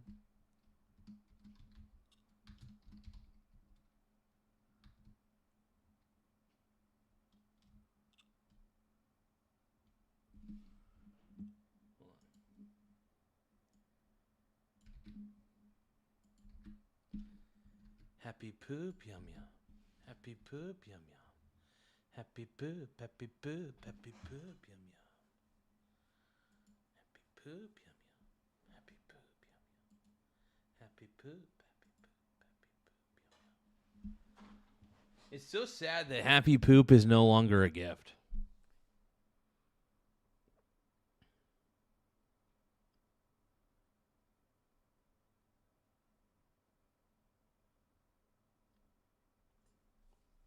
I miss the days when people would send a happy poop yum yum. I miss the happy poop yum yum gifts. Okay. I'm so upset. Now here are the gifts that I particularly like. You could send me a laughing disco, which I will greatly appreciate a laughing disco. I will greatly appreciate a stay hydrated or even a goat trophy. Ooh. Even a turn it up. Or a headliner. Headliner's a pretty cool gift. Sunshine. Clapping seal. 6-7. Ooh, what about a trophy cake? Do you guys want to send me a trophy cake? Or how about a high five? Ooh. Don't forget the corgi. Maybe a floating heart. Maybe even a mystery gift. You guys can send me the mystery gift on here. You can send me a flower, a gold coin, a butterfly, a sundae, even a bubble heart. How about this? I'm going to wrap every single YouTube gift. All right, you guys ready for this? Laughing disco, stay hydrated, goat trophy, turn it up, headliner, sunshine, clapping seal, 6-7. Trophy cake, high five, corgi, floating heart, mystery gift, flower, gold coin, butterfly, sundae, bubble heart, bumblebee, headphone, star, guitar, firework, 100, husky, power potion, hound, cheers, tulips, sparkles, marshmallow high, sun balloon, bouquet, girl power, bravo, rock star, party blower, seal, splash, jelly, friends, thumbs up, chili, clutch, hurrah. Party hat, victory spin, GG keys, envelope, racing game, press F, GGEZ, picnic basket, limo, sports car, GLHF, sushi, hot pot, GG, castle, night market, makeup brush, disco party.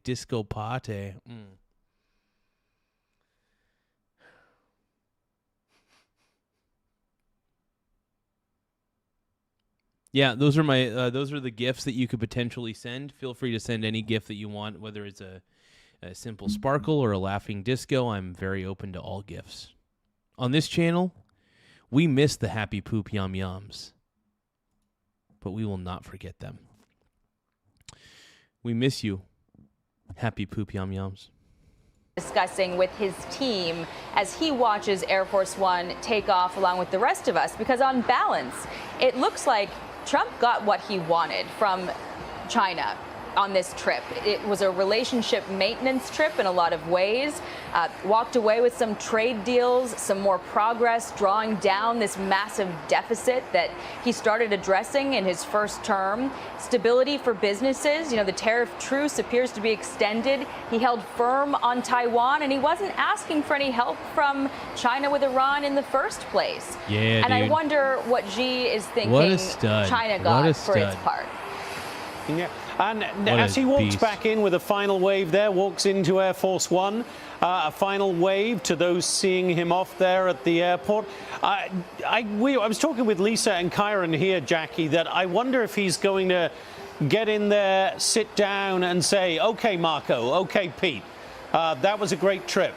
Now, what do we do about Iran? Do you get the impression that that is going to be right back at the forefront of his mind, if indeed it ever left it? Well, he did indicate that there may be an imminent return to kinetic action in his post on Truth Social this morning, saying that military decimation of Iran is to be continued. As you've seen, the regime refuse to agree to a deal that would limit their ability to have a nuclear weapon.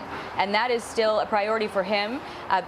His administration also made clear that while it was in China's interest to bring Iran to the negotiating table, the U.S. didn't have any concrete ask of them. They are handling this job quite easily themselves.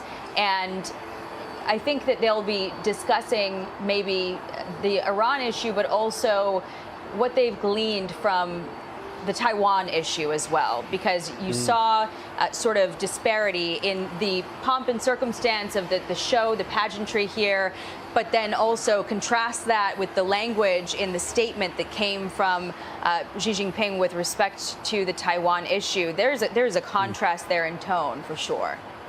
Yeah, and it's going to be very interesting to watch now whether this package of aid to Taiwan that has been delayed a little now gets final approval. That will give us a real concrete indicator, Jackie, I guess, of whether the U.S. policy has not changed despite the fairly strong words we've heard from President Xi and other officials during this trip. Yeah, and the Taiwanese have a domestic problem there, too. The administration has been urging them to fulfill the purchases of American armaments that their own parliament had been slow-walking because it is ruled by the opposition party to the Taiwanese president. And you had American officials saying that would be a concession to China if you didn't fulfill this purchase. And that's been on the minds of the U.S. side of this thing. So I think that the president, though, making very clear that Taiwan was not up for negotiation, not even as a piece of leverage to get some help with the Iran issue, left the Chinese feeling frustrated.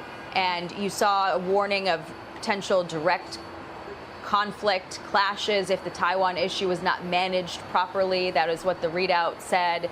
Obviously, they did not get what they wanted from President Trump. And worth crediting him also, there were a lot of Democrats back home in America that were warning that he was going to sell out Taiwan.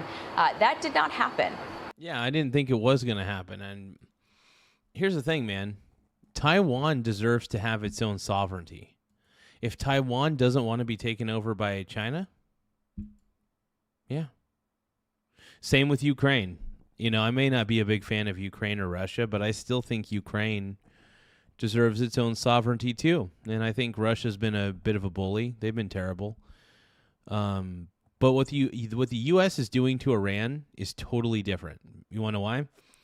Because we're trying to take out the toxic, terrible Iranian regime. That is the key. That is the key.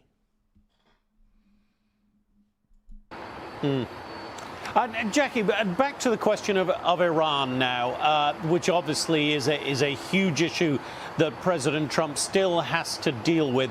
With your conversations at the White House, do you get any sense that there is a split there in some ways, that there are those who are saying we have to go back and finish the job militarily, and those who might be saying, yes, we absolutely need to finish the job militarily speaking in Iran. That needs to happen first and foremost. Absolutely 100%. No, let's keep the pressure on in terms of the blockade of the strait. Let's let them build up those oil stockpiles until they can't pump any more oil. Let the economy collapse, and then let's see where we go from there. Is there a split in the White House, or is everybody just waiting to see what? Oh, you didn't miss much, Tyler. We're just kind of talking about all sorts of random stuff on here, having a good time, being sexy.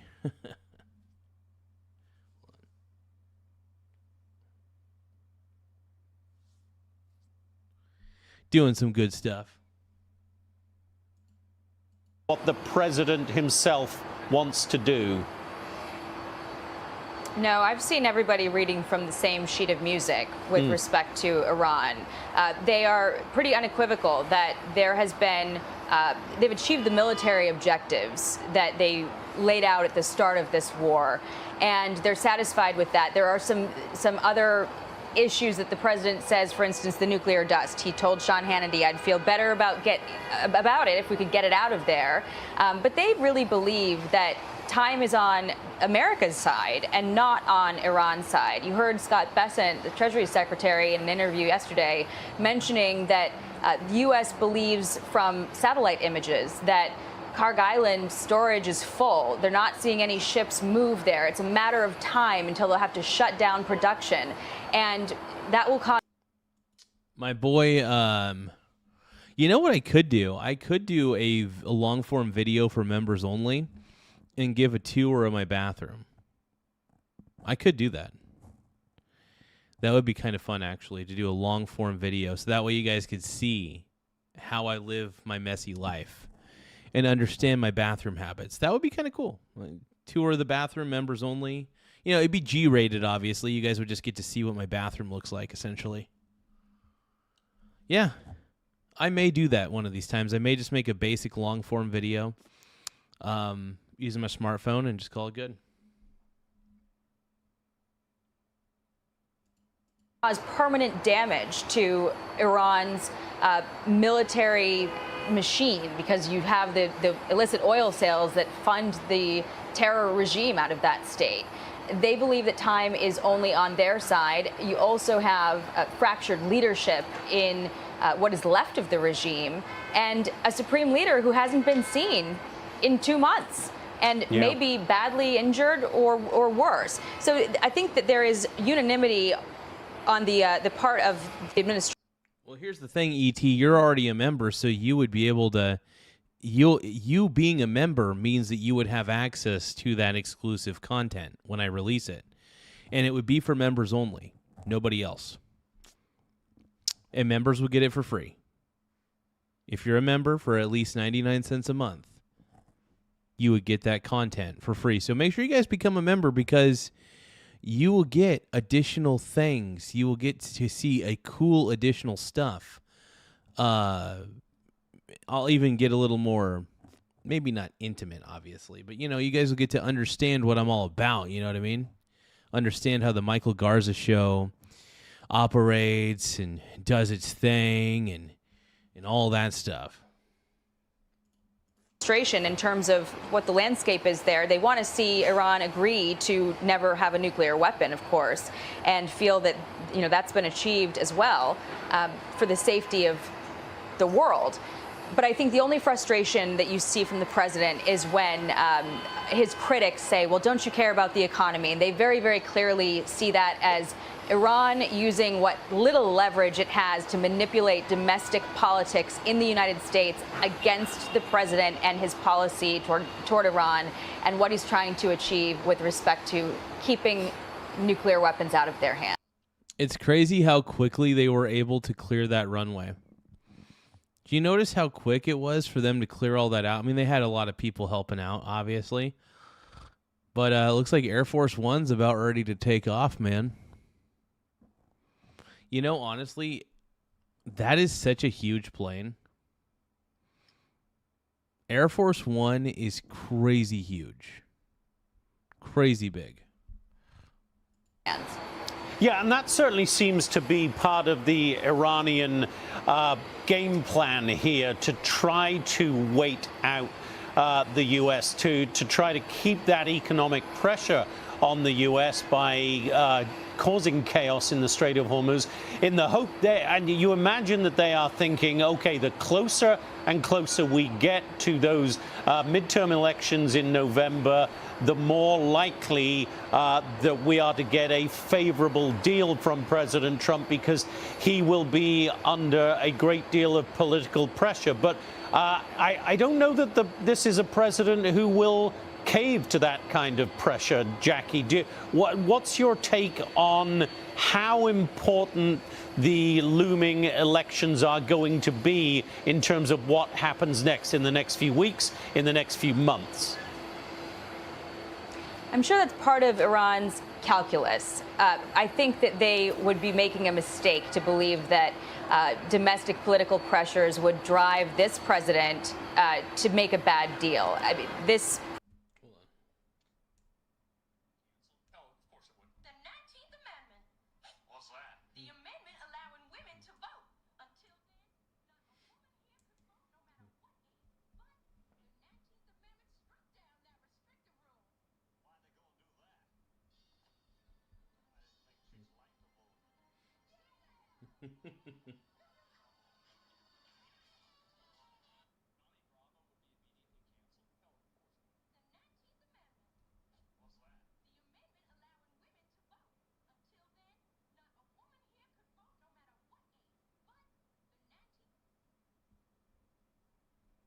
Amazing, dude. Amazing. Amazing. President took action on Iran that many presidents have not before, despite their repeated warnings that Iran can never have a nuclear weapon. The administration points out that they had enough enriched uranium to build 11 nuclear bombs, and someone had to do something about it. And the president was not deterred by what that would look like, what that would do to the markets, and felt that this was action that he had a responsibility to take. I do think that there might be an impact on Republicans in Congress who are up for election. They might be in tougher races than they were before. It could have an impact where those Democrats who are, sort of hitting the economy line have something to hold on to, where their party does not have a message, a coherent message that they've been able to land on since the last election, which we saw an autopsy of a very, failed campaign that did not produce any sort of here's what we need to do differently. And they're hoping that they can just get by in this next election by capitalizing on people's unhappiness with their economic and financial situations. So there might be a greater impact on Republicans in Congress than the president, I think. Yeah. Jackie, as we watch Air Force One begin to roll down the tarmac there, that is a mighty beautiful plane. It's a beautiful plane. I know you've got a flight to catch, so if we can we see Jackie before we say goodbye to Jackie? It's been such a pleasure hosting these couple of hours with you, Jackie, and you have done such extraordinary work all week there in Beijing. I don't want to delay you and make you miss your flight, and I know you are very excited to get back to the land of the free. So bon voyage, my friend. It's been great being with you, Jackie. Dude, that is such a huge plane. Like, it's wild how huge Air Force One actually is. That is a very big plane, man. Very big plane. That thing is a tank. Great to be with you, Jonathan, and what a historic and important visit, and what an honor to be here and to bring all of you the latest news from it. So thank you for having me, and excited to get back to the good old USA. We are excited to have you back. Are you anchoring Sunday Briefing this week, or is it that guy Ducey? It's Peter this weekend. It's Peter, my it'll be a great show anyway. I'll be watching. Well, I hope you enjoy a wonderful weekend back home in DC, Jackie. Great being with you. Thank you so much. Bon voyage.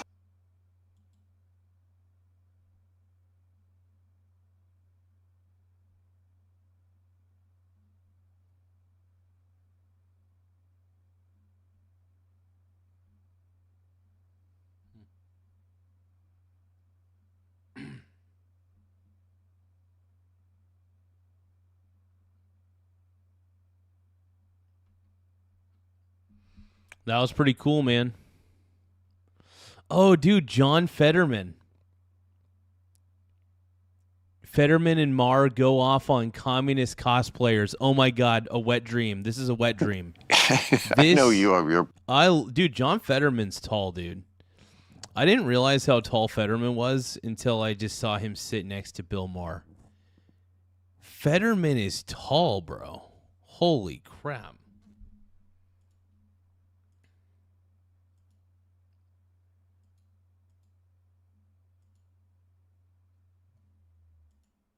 Problems, John, but I live here in Hollywood.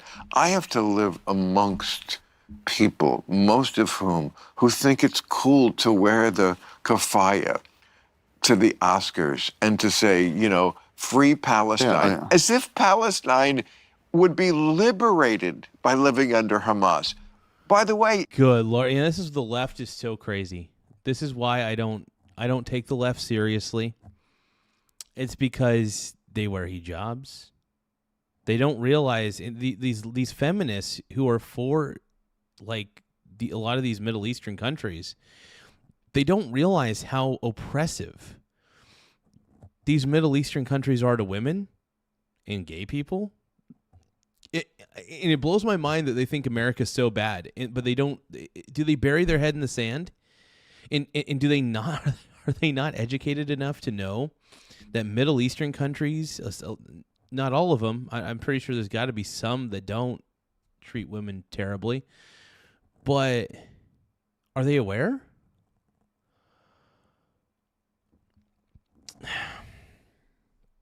I think it's just the lack of self-awareness blows my mind sometimes.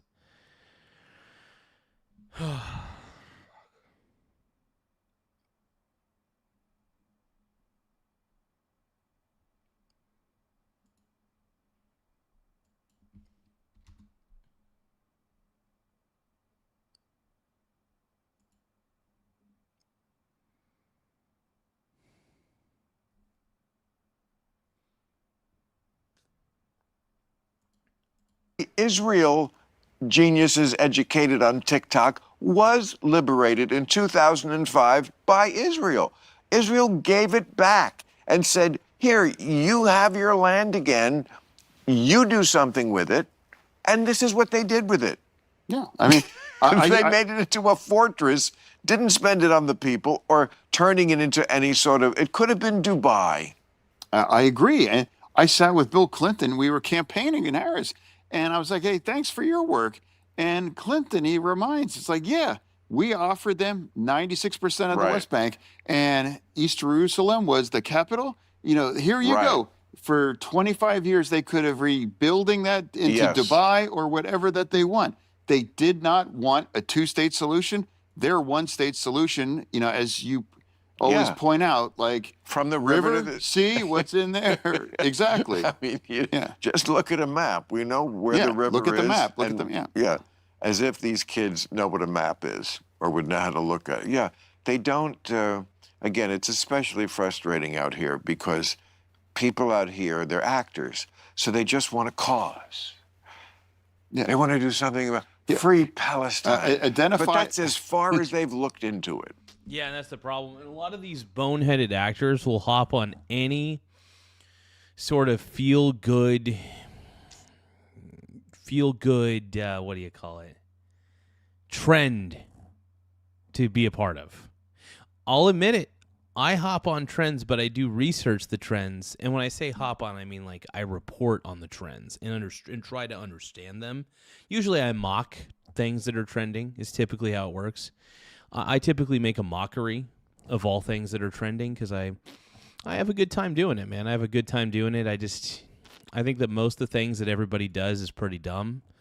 So I tend to mock a lot of the stuff that people do. I do. I really do. And I have no shame in it. They don't look past the buzzwords. They're talented. They're not bright. Name the one pro-Israel band that played at Coachella. You know, they started their set. You know, Israel. It was all or whatever. It does not exist, but there's constant kinds of Yeah. See, this is why I like Fetterman. He doesn't think like the rest of the Democrats. He's a smart dude. John Fetterman is a smart dude. He's a smart cookie dude. John Fetterman's the man, dude. John Fetterman is the man. The left has gone insane, and John Fetterman is here to call out the insanity from the left. Period. End of story.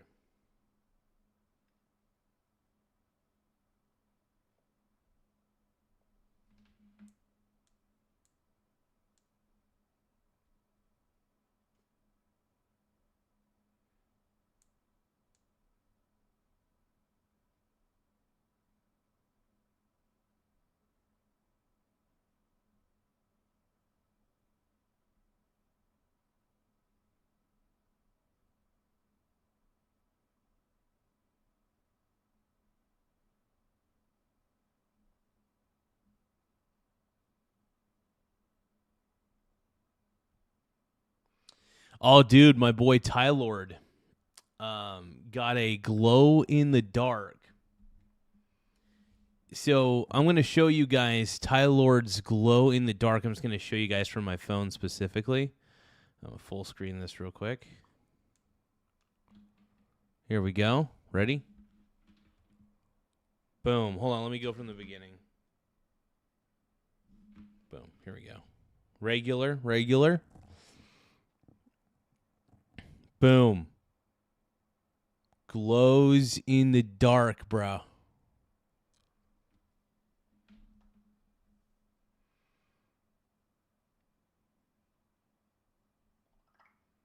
That's pretty tight, dude. That's a badass controller, dude. That controller's tight as hell, dude.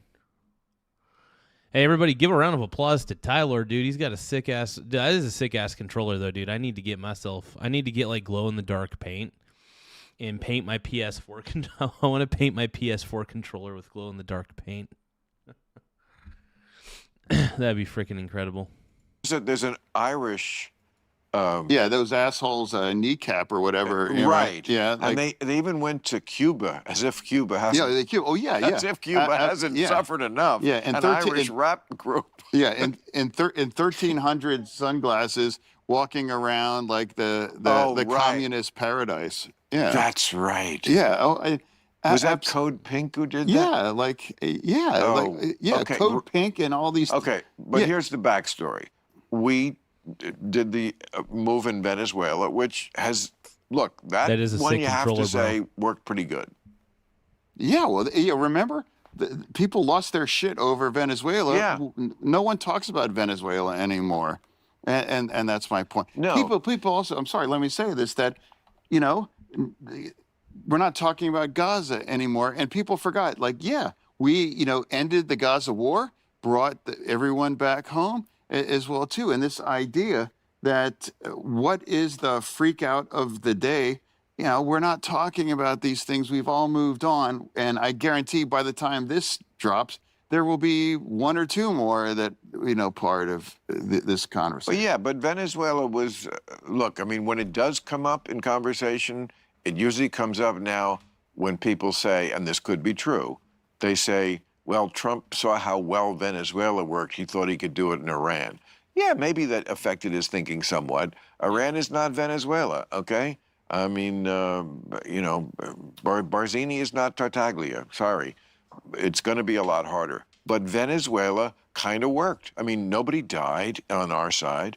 It was very clean. The idea in that country where you could get rid of this really bad dictator and bring in somebody who wasn't from the opposition exactly, but someone who was like, okay, you know what, that guy was kind of an asshole. Let's work together. That's a great plan, as opposed to Joe Biden put 25 big stacks on him. In January before he left the office, he put a $25 million bounty on him. Really? Yes, you can verify that. Oh yeah, that's right.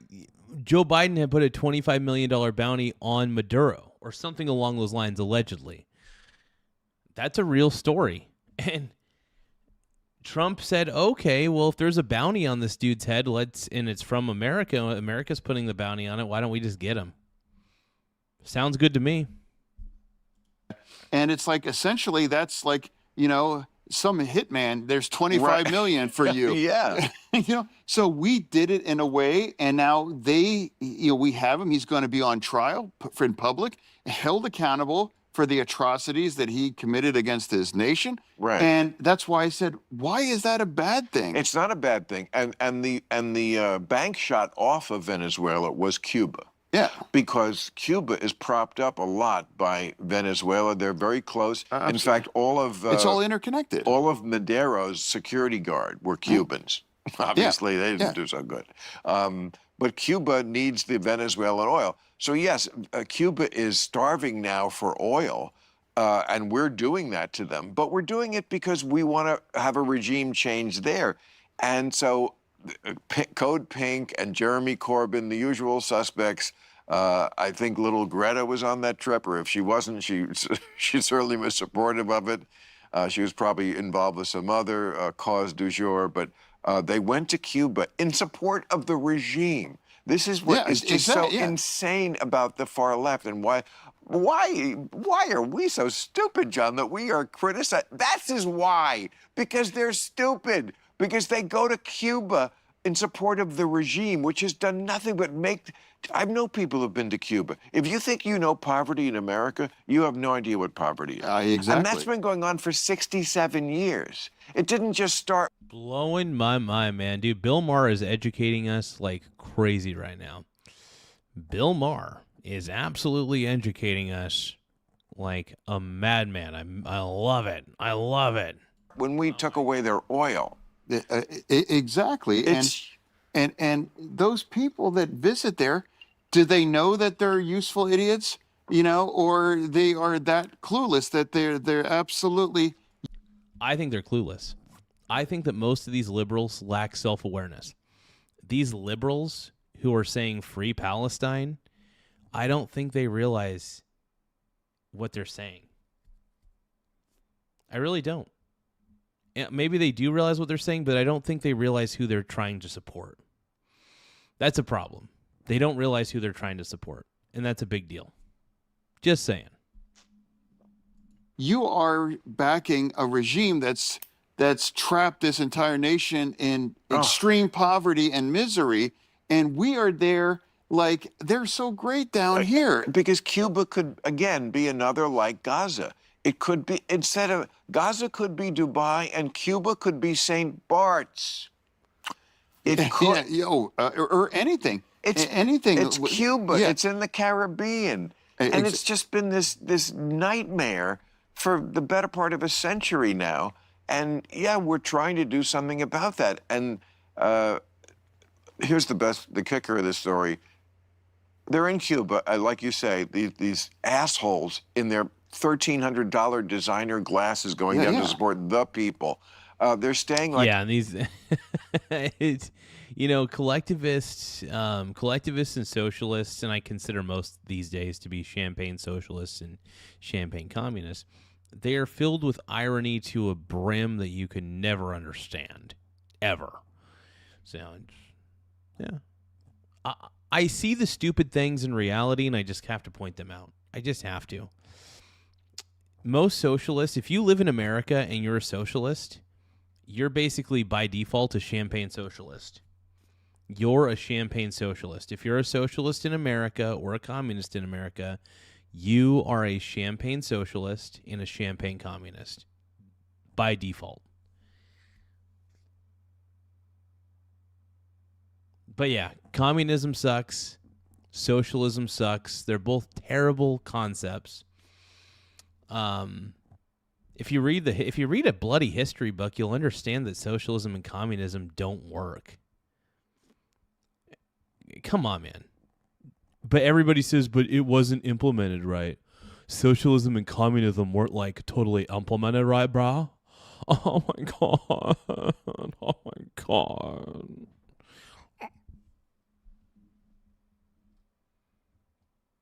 Hey, have a good night, Annie. Thank you for tuning in. I appreciate you. Peace out, Annie. Annie's a stud. Annie is the greatest brony bro on this channel. Now, Ty Lord is up there. As far as brony bros go, Ty Lord is up there. But Annie is becoming the king The queen of the brony bros. The queen of the brony bros belongs to Annie. If I were to... Oh, you know what I'm going to do? I'm going to compile a list of people who come into the chat, fairly frequently, and people who I know personally. I'm going to compile a list, and I'm going to rank them by S tier, A tier, B tier, C tier, D tier, and then F tier.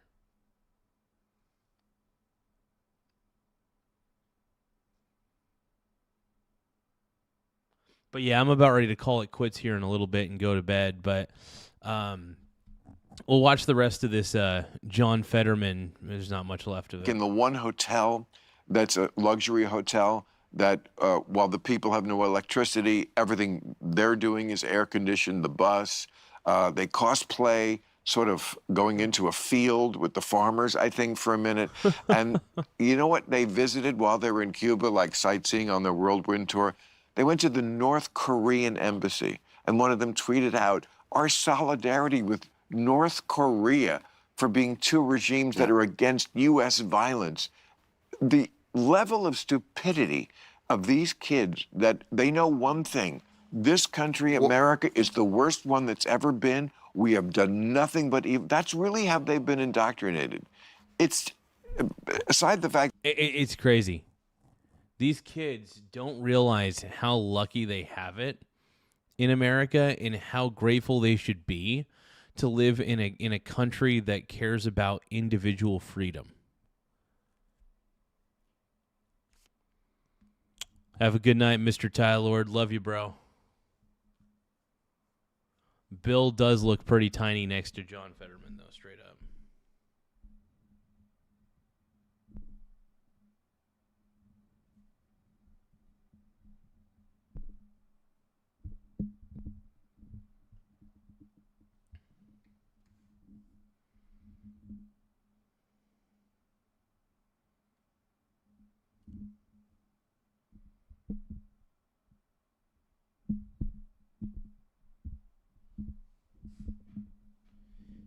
Can't take the time until the next see you smile. I can't take the distance, and I'm not ashamed. With every breath I take, I'm calling your name.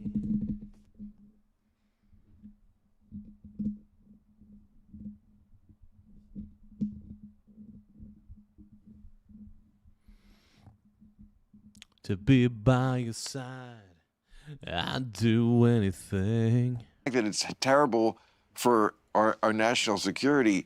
It's just wrong. It's just stupid. You're stupid. You're factually wrong. This country has done bad things, like every country has. On a relative scale, we've actually been way better. Instead of staying at a luxury hotel, live with a real family that lives under this terrible regime for a month. And yeah, absolutely. And then they'll hopefully realize just how bad it is there. But no, a lot of these fake ass socialists, these champagne socialists, don't realize that they are cosplaying. They are cosplaying straight up. They're not real socialists. Hassan Piker is cosplaying as a socialist. He's not a real socialist. Will you still defend this regime if you spent And by the way, so I'm not advocating for socialism. I think that socialism is probably the dumbest. Socialism and communism are the two dumbest collectivist concepts ever created. I mean, if there's another collectivist concept that you guys can think about that I'm forgetting at the moment, please let me know. But yeah, a month living in extreme kind of deprivation like that, right? Of course not. You know, you get choppered in, stay at a luxury hotel. You know, like this is great, and then we're out. I mean, it's just, it's ludicrous. It is ludicrous. This is why nobody likes the left.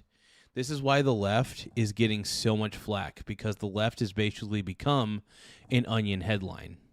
That's the frustration. But these are they are the people that the emerging, you know, that's our new class of mascots for our party. And now many of the people that are running for the Senate are campaigning with these kinds of people. Well, I mean, just the word communism or being called a communist, not that long ago, was a dirty word, as it should be. It is a dirty word. It absolutely is, because if you are a communist, you know, you have the right to be one. You have the right to think it's a good idea. But you are dumb. And you have every right to be dumb. You have every right to be dumb. But my God, you're probably smart in other aspects of your life. But for some reason, I don't know what it is about smart people. But smart people are really, a lot of smart people I've met are really bad with money. Well, not all of them, but there's a good amount. But they're also really bad with understanding what a good political system is and what a bad one is. Just the same way of how they can't figure out like how to spend less money and just invest more, you know, whatever. We did try it. Communism all over the world. It's a nightmare. But it's not a dirty word anymore on the left. Plattner in Maine absolutely identified himself as a communist. Right. 100%. And so does Mondami's Maine lieutenant, that Sia Weaver in New York, head of the movement to get the rents fixated or whatever. She says home ownership is racist, right? And it's white supremacy. Yeah, home ownership is racist. Oh, God. Are they trying to say no? No way. And this is why I don't take the left seriously. You guys wonder, why don't you take the left seriously? I can't. I am incapable of taking the left seriously. Because the left has become a huge joke. I don't know how anybody could take the left seriously, but they do. They shouldn't, but they do. And it just blows my mind. She's also tweeted out, elect more communists. Yeah, we want to impoverish. That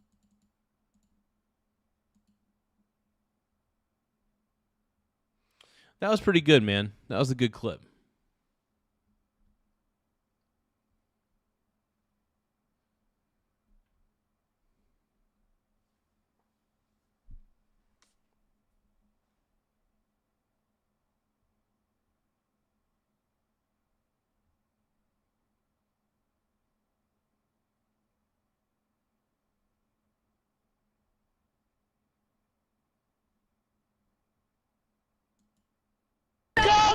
Away! Okay, Trump.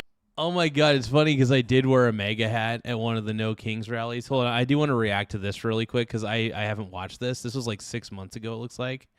But I do kind of want to see a couple minutes of this. I just wanted to... Hey, don't push me. It's a little bit weird because there's already no kings in the U.S. Yeah, no, that's great. We'd like to keep it that way. Donald Trump's not a king. Well, then he should stop acting like one. How is he acting? Oh my God, here's the thing. These people are just clueless. These are annoying liberals that don't understand that even if he wanted to be a king, he couldn't be a king. So there are still, and there's going to remain, no kings in the United States. Well, actually, the left did give a round of applause to King Charles in Congress, so that was kind of sad. Like a king. I'm not interested in having this this debate, giving you any followers. What? Okay. What? Okay, let's not engage.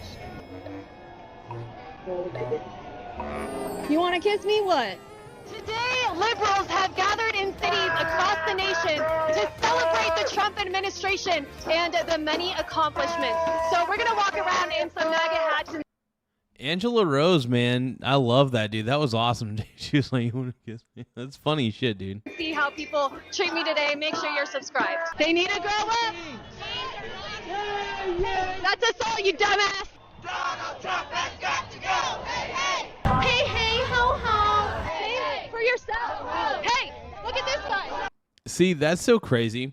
Like, it's funny. When I went to one of those No Kings rallies, I called it Boomer Fest. I wore a Donald Trump MAGA hat. It was fucking cool. And because I knew that I knew that just by me expressing my political views, that they would get a little bit violent towards me. And that's what they do. And I held my ground. I used my words. I called them idiots because they were calling me all sorts of terrible names. They were dehumanizing me the moment that they saw I was wearing a MAGA hat.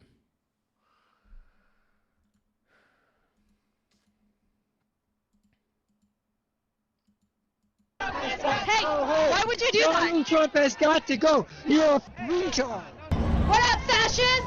This is what insanity looks like! This is what democracy looks like! I love how they didn't know what else to do, but besides say the chant back.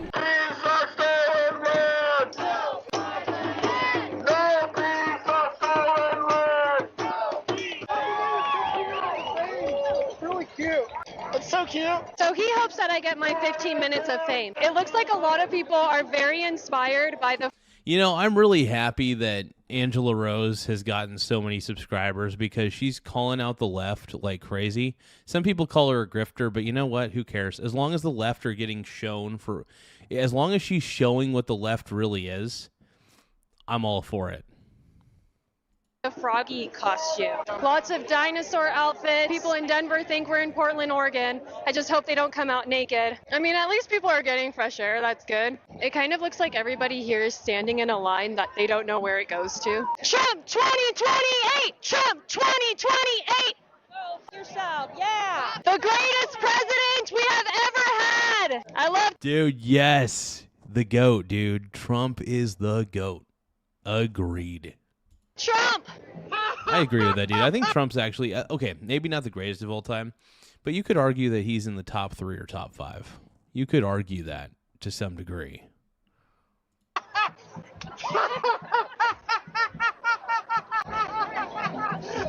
Looks like he forgot to take his medicine today. It's okay. If you want to vote against someone that's completely against your rights for you, as a woman specifically, then that's on you. But you can't expect everyone else who lives in this country to side with that fucking piece of shit.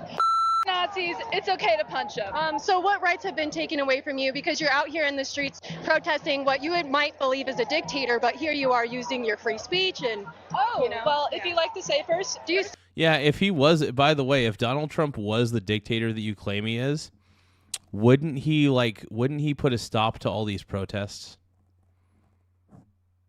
You want to know why? Because he's not a king. You morons. Still drive. Oh, yes, Yeah, I you- still drive very so much. But, however, I'm concerned with the lack of abortion access to health care with other Abortion women. is not health care, Oh, no. especially, Abortion is and you healthcare. cannot, you cannot think that taxpayers, I mean, it is true. I mean, should taxpayers have to pay for abortion? That's an interesting thought. I don't know. I'm pretty neutral on it. You know, I'm pretty neutral on it. payers do not want to pay for your abortion. I was pregnant and I would not be allowed to get an abortion when I was 18. So you're telling me that as a survivor of assault, if I was I'm pregnant sorry after, that happened to then I you. would not be able to get an abortion. Not only that, However, but it is other not women- the child's fault. Oh, but It is its own separate being. No, it's a clump of cells. You weren't the same clump of cells that you. I mean, this is a clump of cells. I don't know, dude. Every time I watch a No Kings march, dude, I'm just like, ugh, disgusted.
All right, you guys. I'm a little tired, so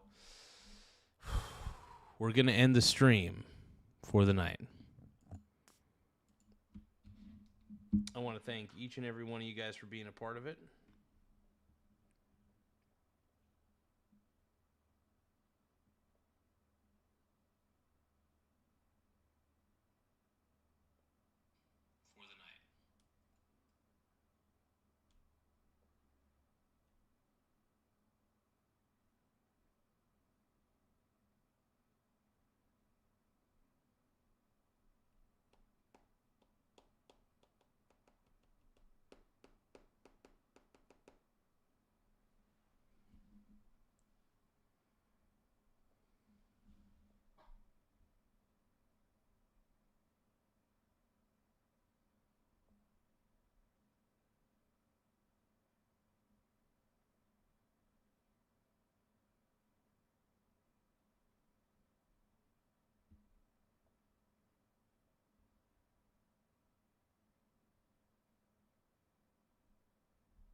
All right, here we go.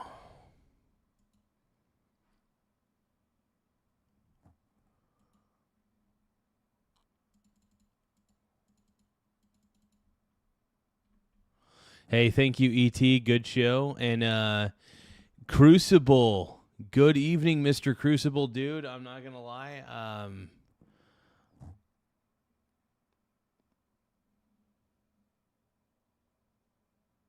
Tim Smith is asking, did you get the Asmund Gould video I sent you earlier? Also sent you Trump at U.S. Okay. Probably didn't even check my email. I don't even think I really checked my email today. Hold on. Let me see. I don't even remember if I checked it.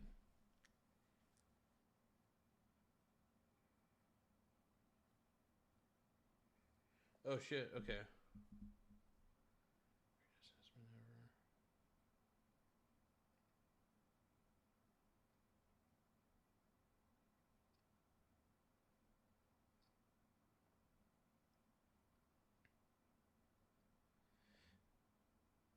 Oh, okay, hold on. I'll tell you what, Mr. Tim. Let me, I kind of want to watch that Asmund one. Hold on.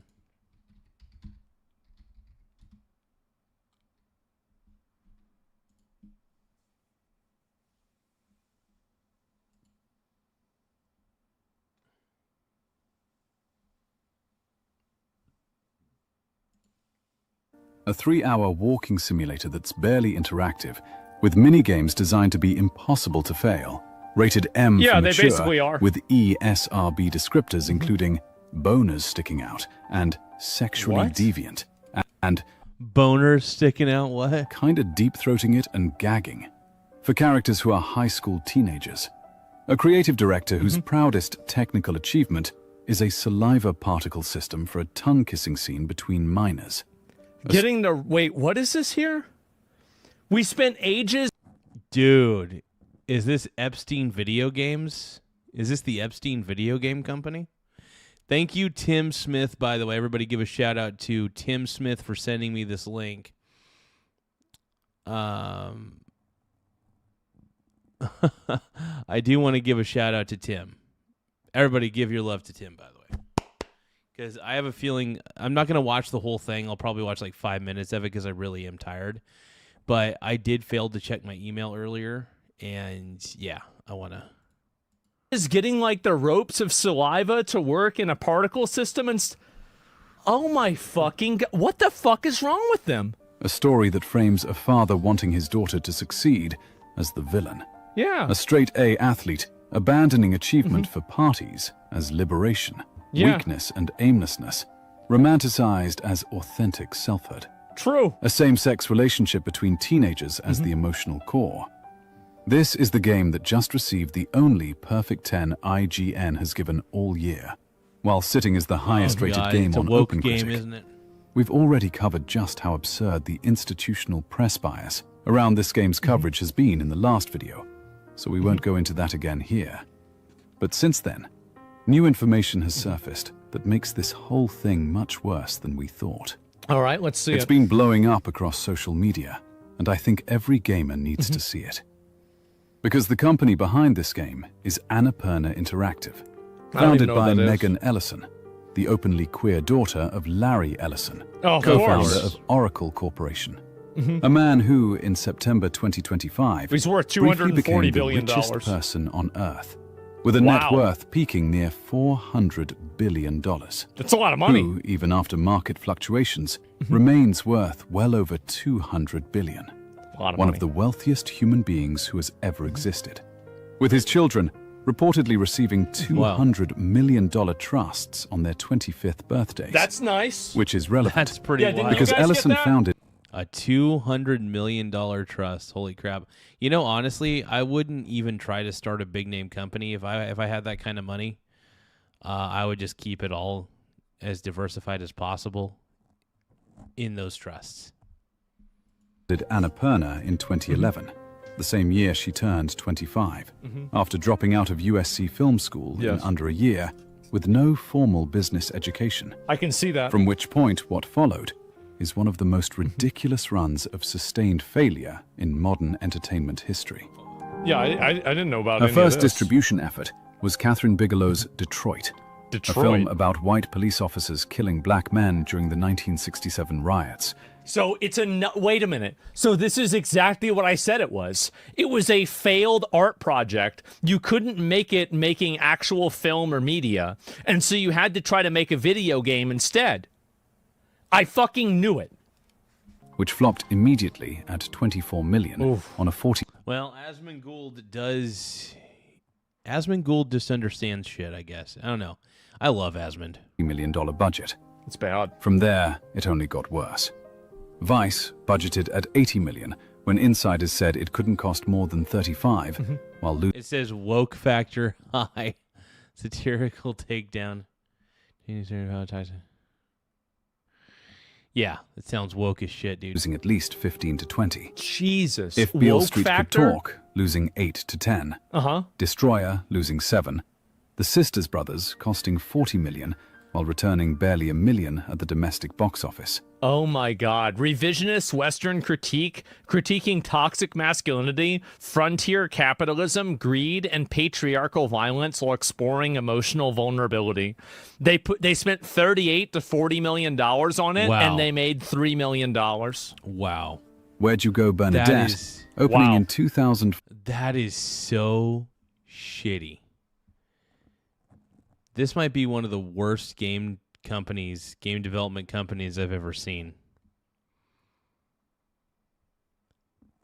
Tim Smith says, wait until you hear about who designed this game. No.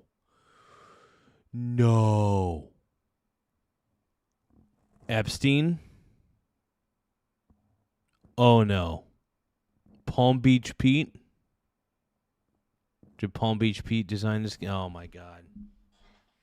400 theaters to $3.45 million. What a fucking... The cumulative that's damage, embarrassing. according to Deadline, being $200 million in costs. Jesus. While the entire slate combined for less than $40 million back. Wow. Which means for every dollar that came back from audiences, They spent $5. roughly $5 Yeah. had been spent trying to reach them. It's embarrassing. Compounding this, the internal What is even these graphics? So I'm assuming that these are the graphics of this video game. Even these graphics are I don't know. They look ridiculous to me, at least. collapse matched the external one.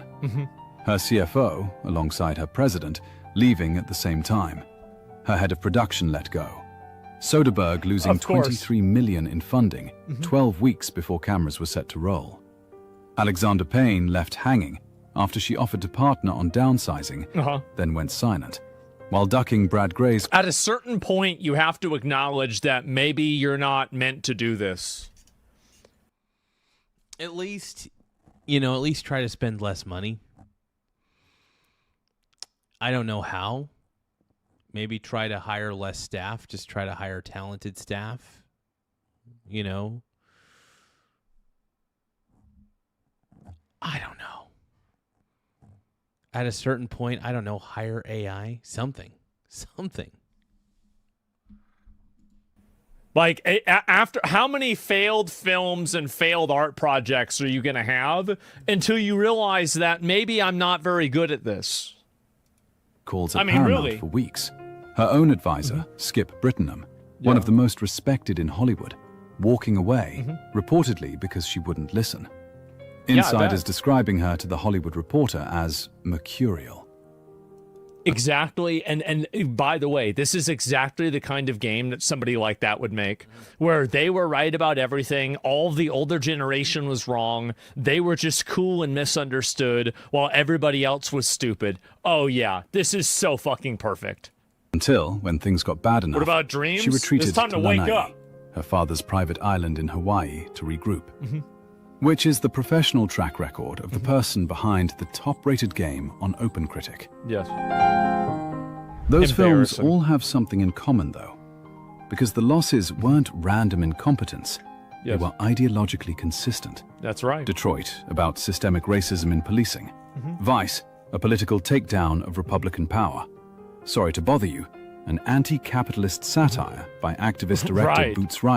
The irony of an anti-capitalist anything from this person is insane, considering your father is one of the biggest names in capitalism. Larry Ellison, the dude is the CEO of Oracle and is rich AF. Riley. With even that, Annapurna's only profitable It film follows a black telemarketer who adopts a white voice to succeed at his job. Holy shit. This is so ridiculous, dude. from that era, returning reportedly minimal profit. Nimona acquired after its studio shut down, specifically because, in Ellison's own account, she liked its LGBT elements. See? A Strange Loop, a musical about a young black queer artist grappling with identity that won the Tony for Best Musical. How'd that do? While on the gaming side, really well, right? the same playbook runs from Gone Home through The Artful Escape through Mixtape. God, even these graphics looks terrible, dude. The graphics, everything about these look awful. Every major title built around identity as the central axis. And again, the reason why these people are so obsessed about identity is because they're narcissistic. They're narcissistic and self-obsessed. Yes, and yes, and yes. And they want everything to revolve around thinking, discussing, and talking about them or the way that they feel or what they think or what their sexuality is or some other vision that they have. That's the reason why. It's not even about the sexuality. The sexuality is just a manifestation of the of basically just the narcissism. Which, once you see the pattern across films, games, theater, makes the picture very clear. Yeah. This isn't a businesswoman who happened to lose money. This is an ideologue with infinite capital who uses that capital to fund identity politics projects where losing... Pretty much. Pretty frickin' much. Oh my God. Money isn't a failure of the model, but irrelevant to the model. That's right. Because the money was never supposed to come from the market. It was always going to come from Daddy. Daddy Ellison, dude. It's more that, and also people that get hired for these different studios, this is the way that they feel about it too, is that this is the reason why they don't care about having low sales. It's because they don't really care about the media to begin with. What they do care about instead of that is they care about being able to use that platform to push a from Daddy. Well, yeah, I mean, it's her dad that's paying for this. I mean, obviously that's what's happening.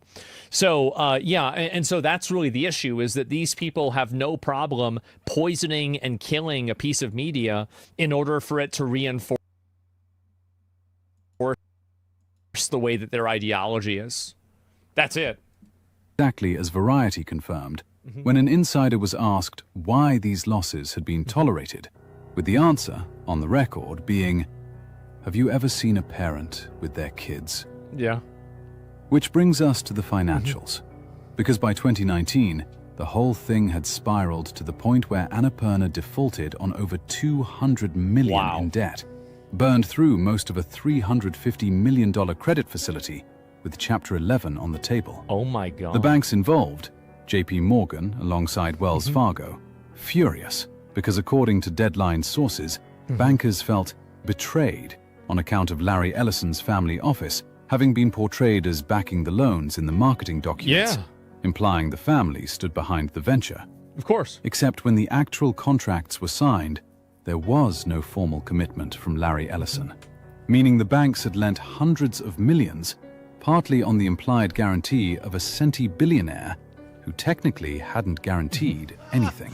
Oh my God. So when the debt went bad, Ellison submitted what Deadline called a last and final offer at 80 to 85 cents Best on and the final. dollar, forcing the banks to absorb a 20% loss, not because they wanted to, but because Ellison holds billion-dollar personal credit lines with both institutions. Yep. As Deadline sources put it, putting the daughter of one of the richest men on the planet into bankruptcy would have been political suicide for the bankers involved. I mean, I don't really see how this is. But don't loan them out. Don't loan that daughter out any more money. Just don't loan her any more money. Clearly, she doesn't know what she's doing. She's never run a business before. I mean, she's run businesses, but these are terrible. Like, you know, whenever you start a business, start it. Make have a big vision. Obviously, have big goals. But start it out from a starting point. Make sure the business works on a small scale. If the business works on a small scale, chances are if you were to expand it, it should be fine. It's not a guarantee, but it should be. Crazy, brother. Crazy. Is like really that outrageous or crazy. Like, yes, obviously this person's getting preferential treatment and they're getting opportunities. Oh yeah, if this had been anybody else, that person would have been bankrupt and destitute. And money that they wouldn't naturally have because their dad's rich. I mean, that's just what happens, right? I mean, it's just the way it is. It's literal corruption. Well, it's not corruption. It's just simply the way of doing business. Like, this is the way business is done. Whether you like it or not, sad but true. this is it's sad but the true. way people do business. Because you don't alienate a man worth hundreds of billions over his daughter's projects if you want to keep doing business with Oracle. So the banks swallowed it. Annapurna survived. A company that wouldn't exist without the gravitational force of one family's wealth, bending the financial system around it, lived to see another decade. And keep in mind that, like, this is a great example of what I was saying about how a lot of this, like, woke narrative and, like, all of these people, this is completely a top-down ideology that's being manufactured by people with a lot of money in order to psyop the public into believing something that's not true. Somehow. Parallel to all of this, Ellison had also launched a gaming publishing division in 2016 called Annapurna Interactive, extending the same ideological playbook This is the into a game. new This is the medium. game company. Gone Home, The Artful Escape, Mixtape, identity-first narratives published alongside titles like Outer Wilds, Stray, What Remains of Edith Finch, that gave the division enough critical credibility to mask the same identity politics obsession running underneath, alongside the same... And also, by the way, this is the reason why I will always do this for these games. I will do my best to kill every single one of these woke ideology games. I will. I will kill them. I will laugh. Whenever the studios get shut down, I'll post memes about it. Like, I will do everything that I possibly can to kill this entire ideology. Because this is something that's being infected into society in a completely non-organic way. This is not something that the public is simply... It is being forced down our throats. It's something, there's no demand for it, too. I see what Asman's saying because there's no demand for this woke crap. There's zero demand for it. I mean, there is some demand because there's crazy woke people out there, but it's the ideology sucks. And that's the thing that people don't really seem to understand.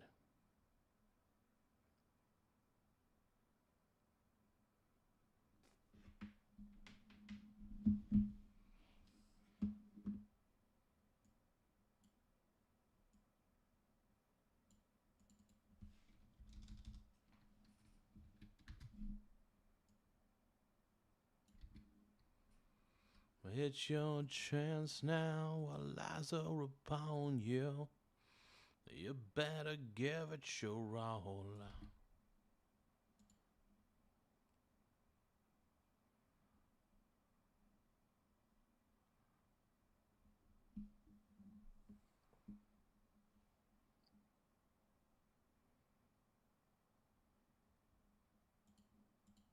Beginning to shift perspectives on. This is a manufactured changing of opinions that's being done by literal billionaires trying to push a narrative that doesn't exist.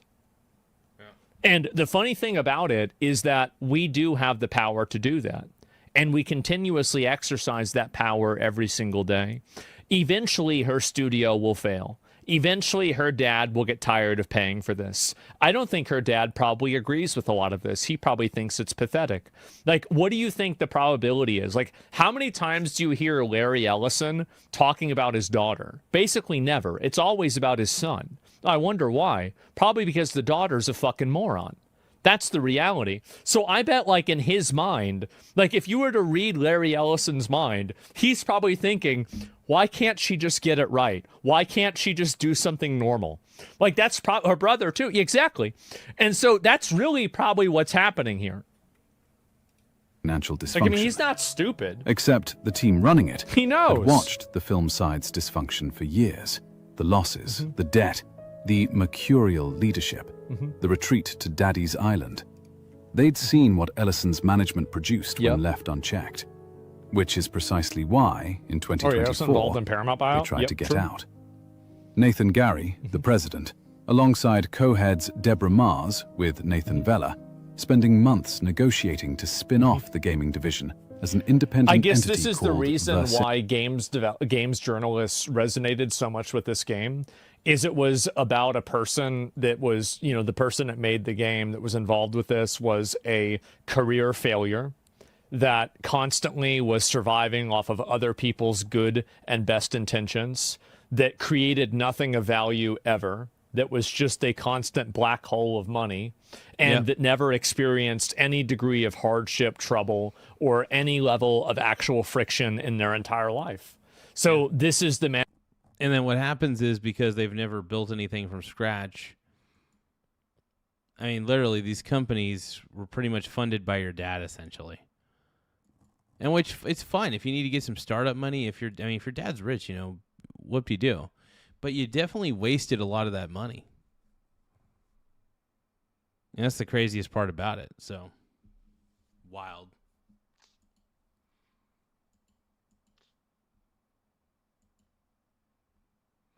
Well, I got to admit, you guys, I really am tired. So here's what I'm going to do. I'm going straight to bed. I love you guys. You guys are beautiful. I love you, Tim. Thank you, Tim, for the... Thank you for letting me know about this video, by the way. This is incredible. I'll probably end up... what I'm going to do is I'm going to listen to the rest of it while I'm laying in bed, going to sleep. I'm burnt down. But anyway, you guys, have an incredible rest of the night. Mucho apreciado. I'll catch you guys on the next episode. Later, everybody.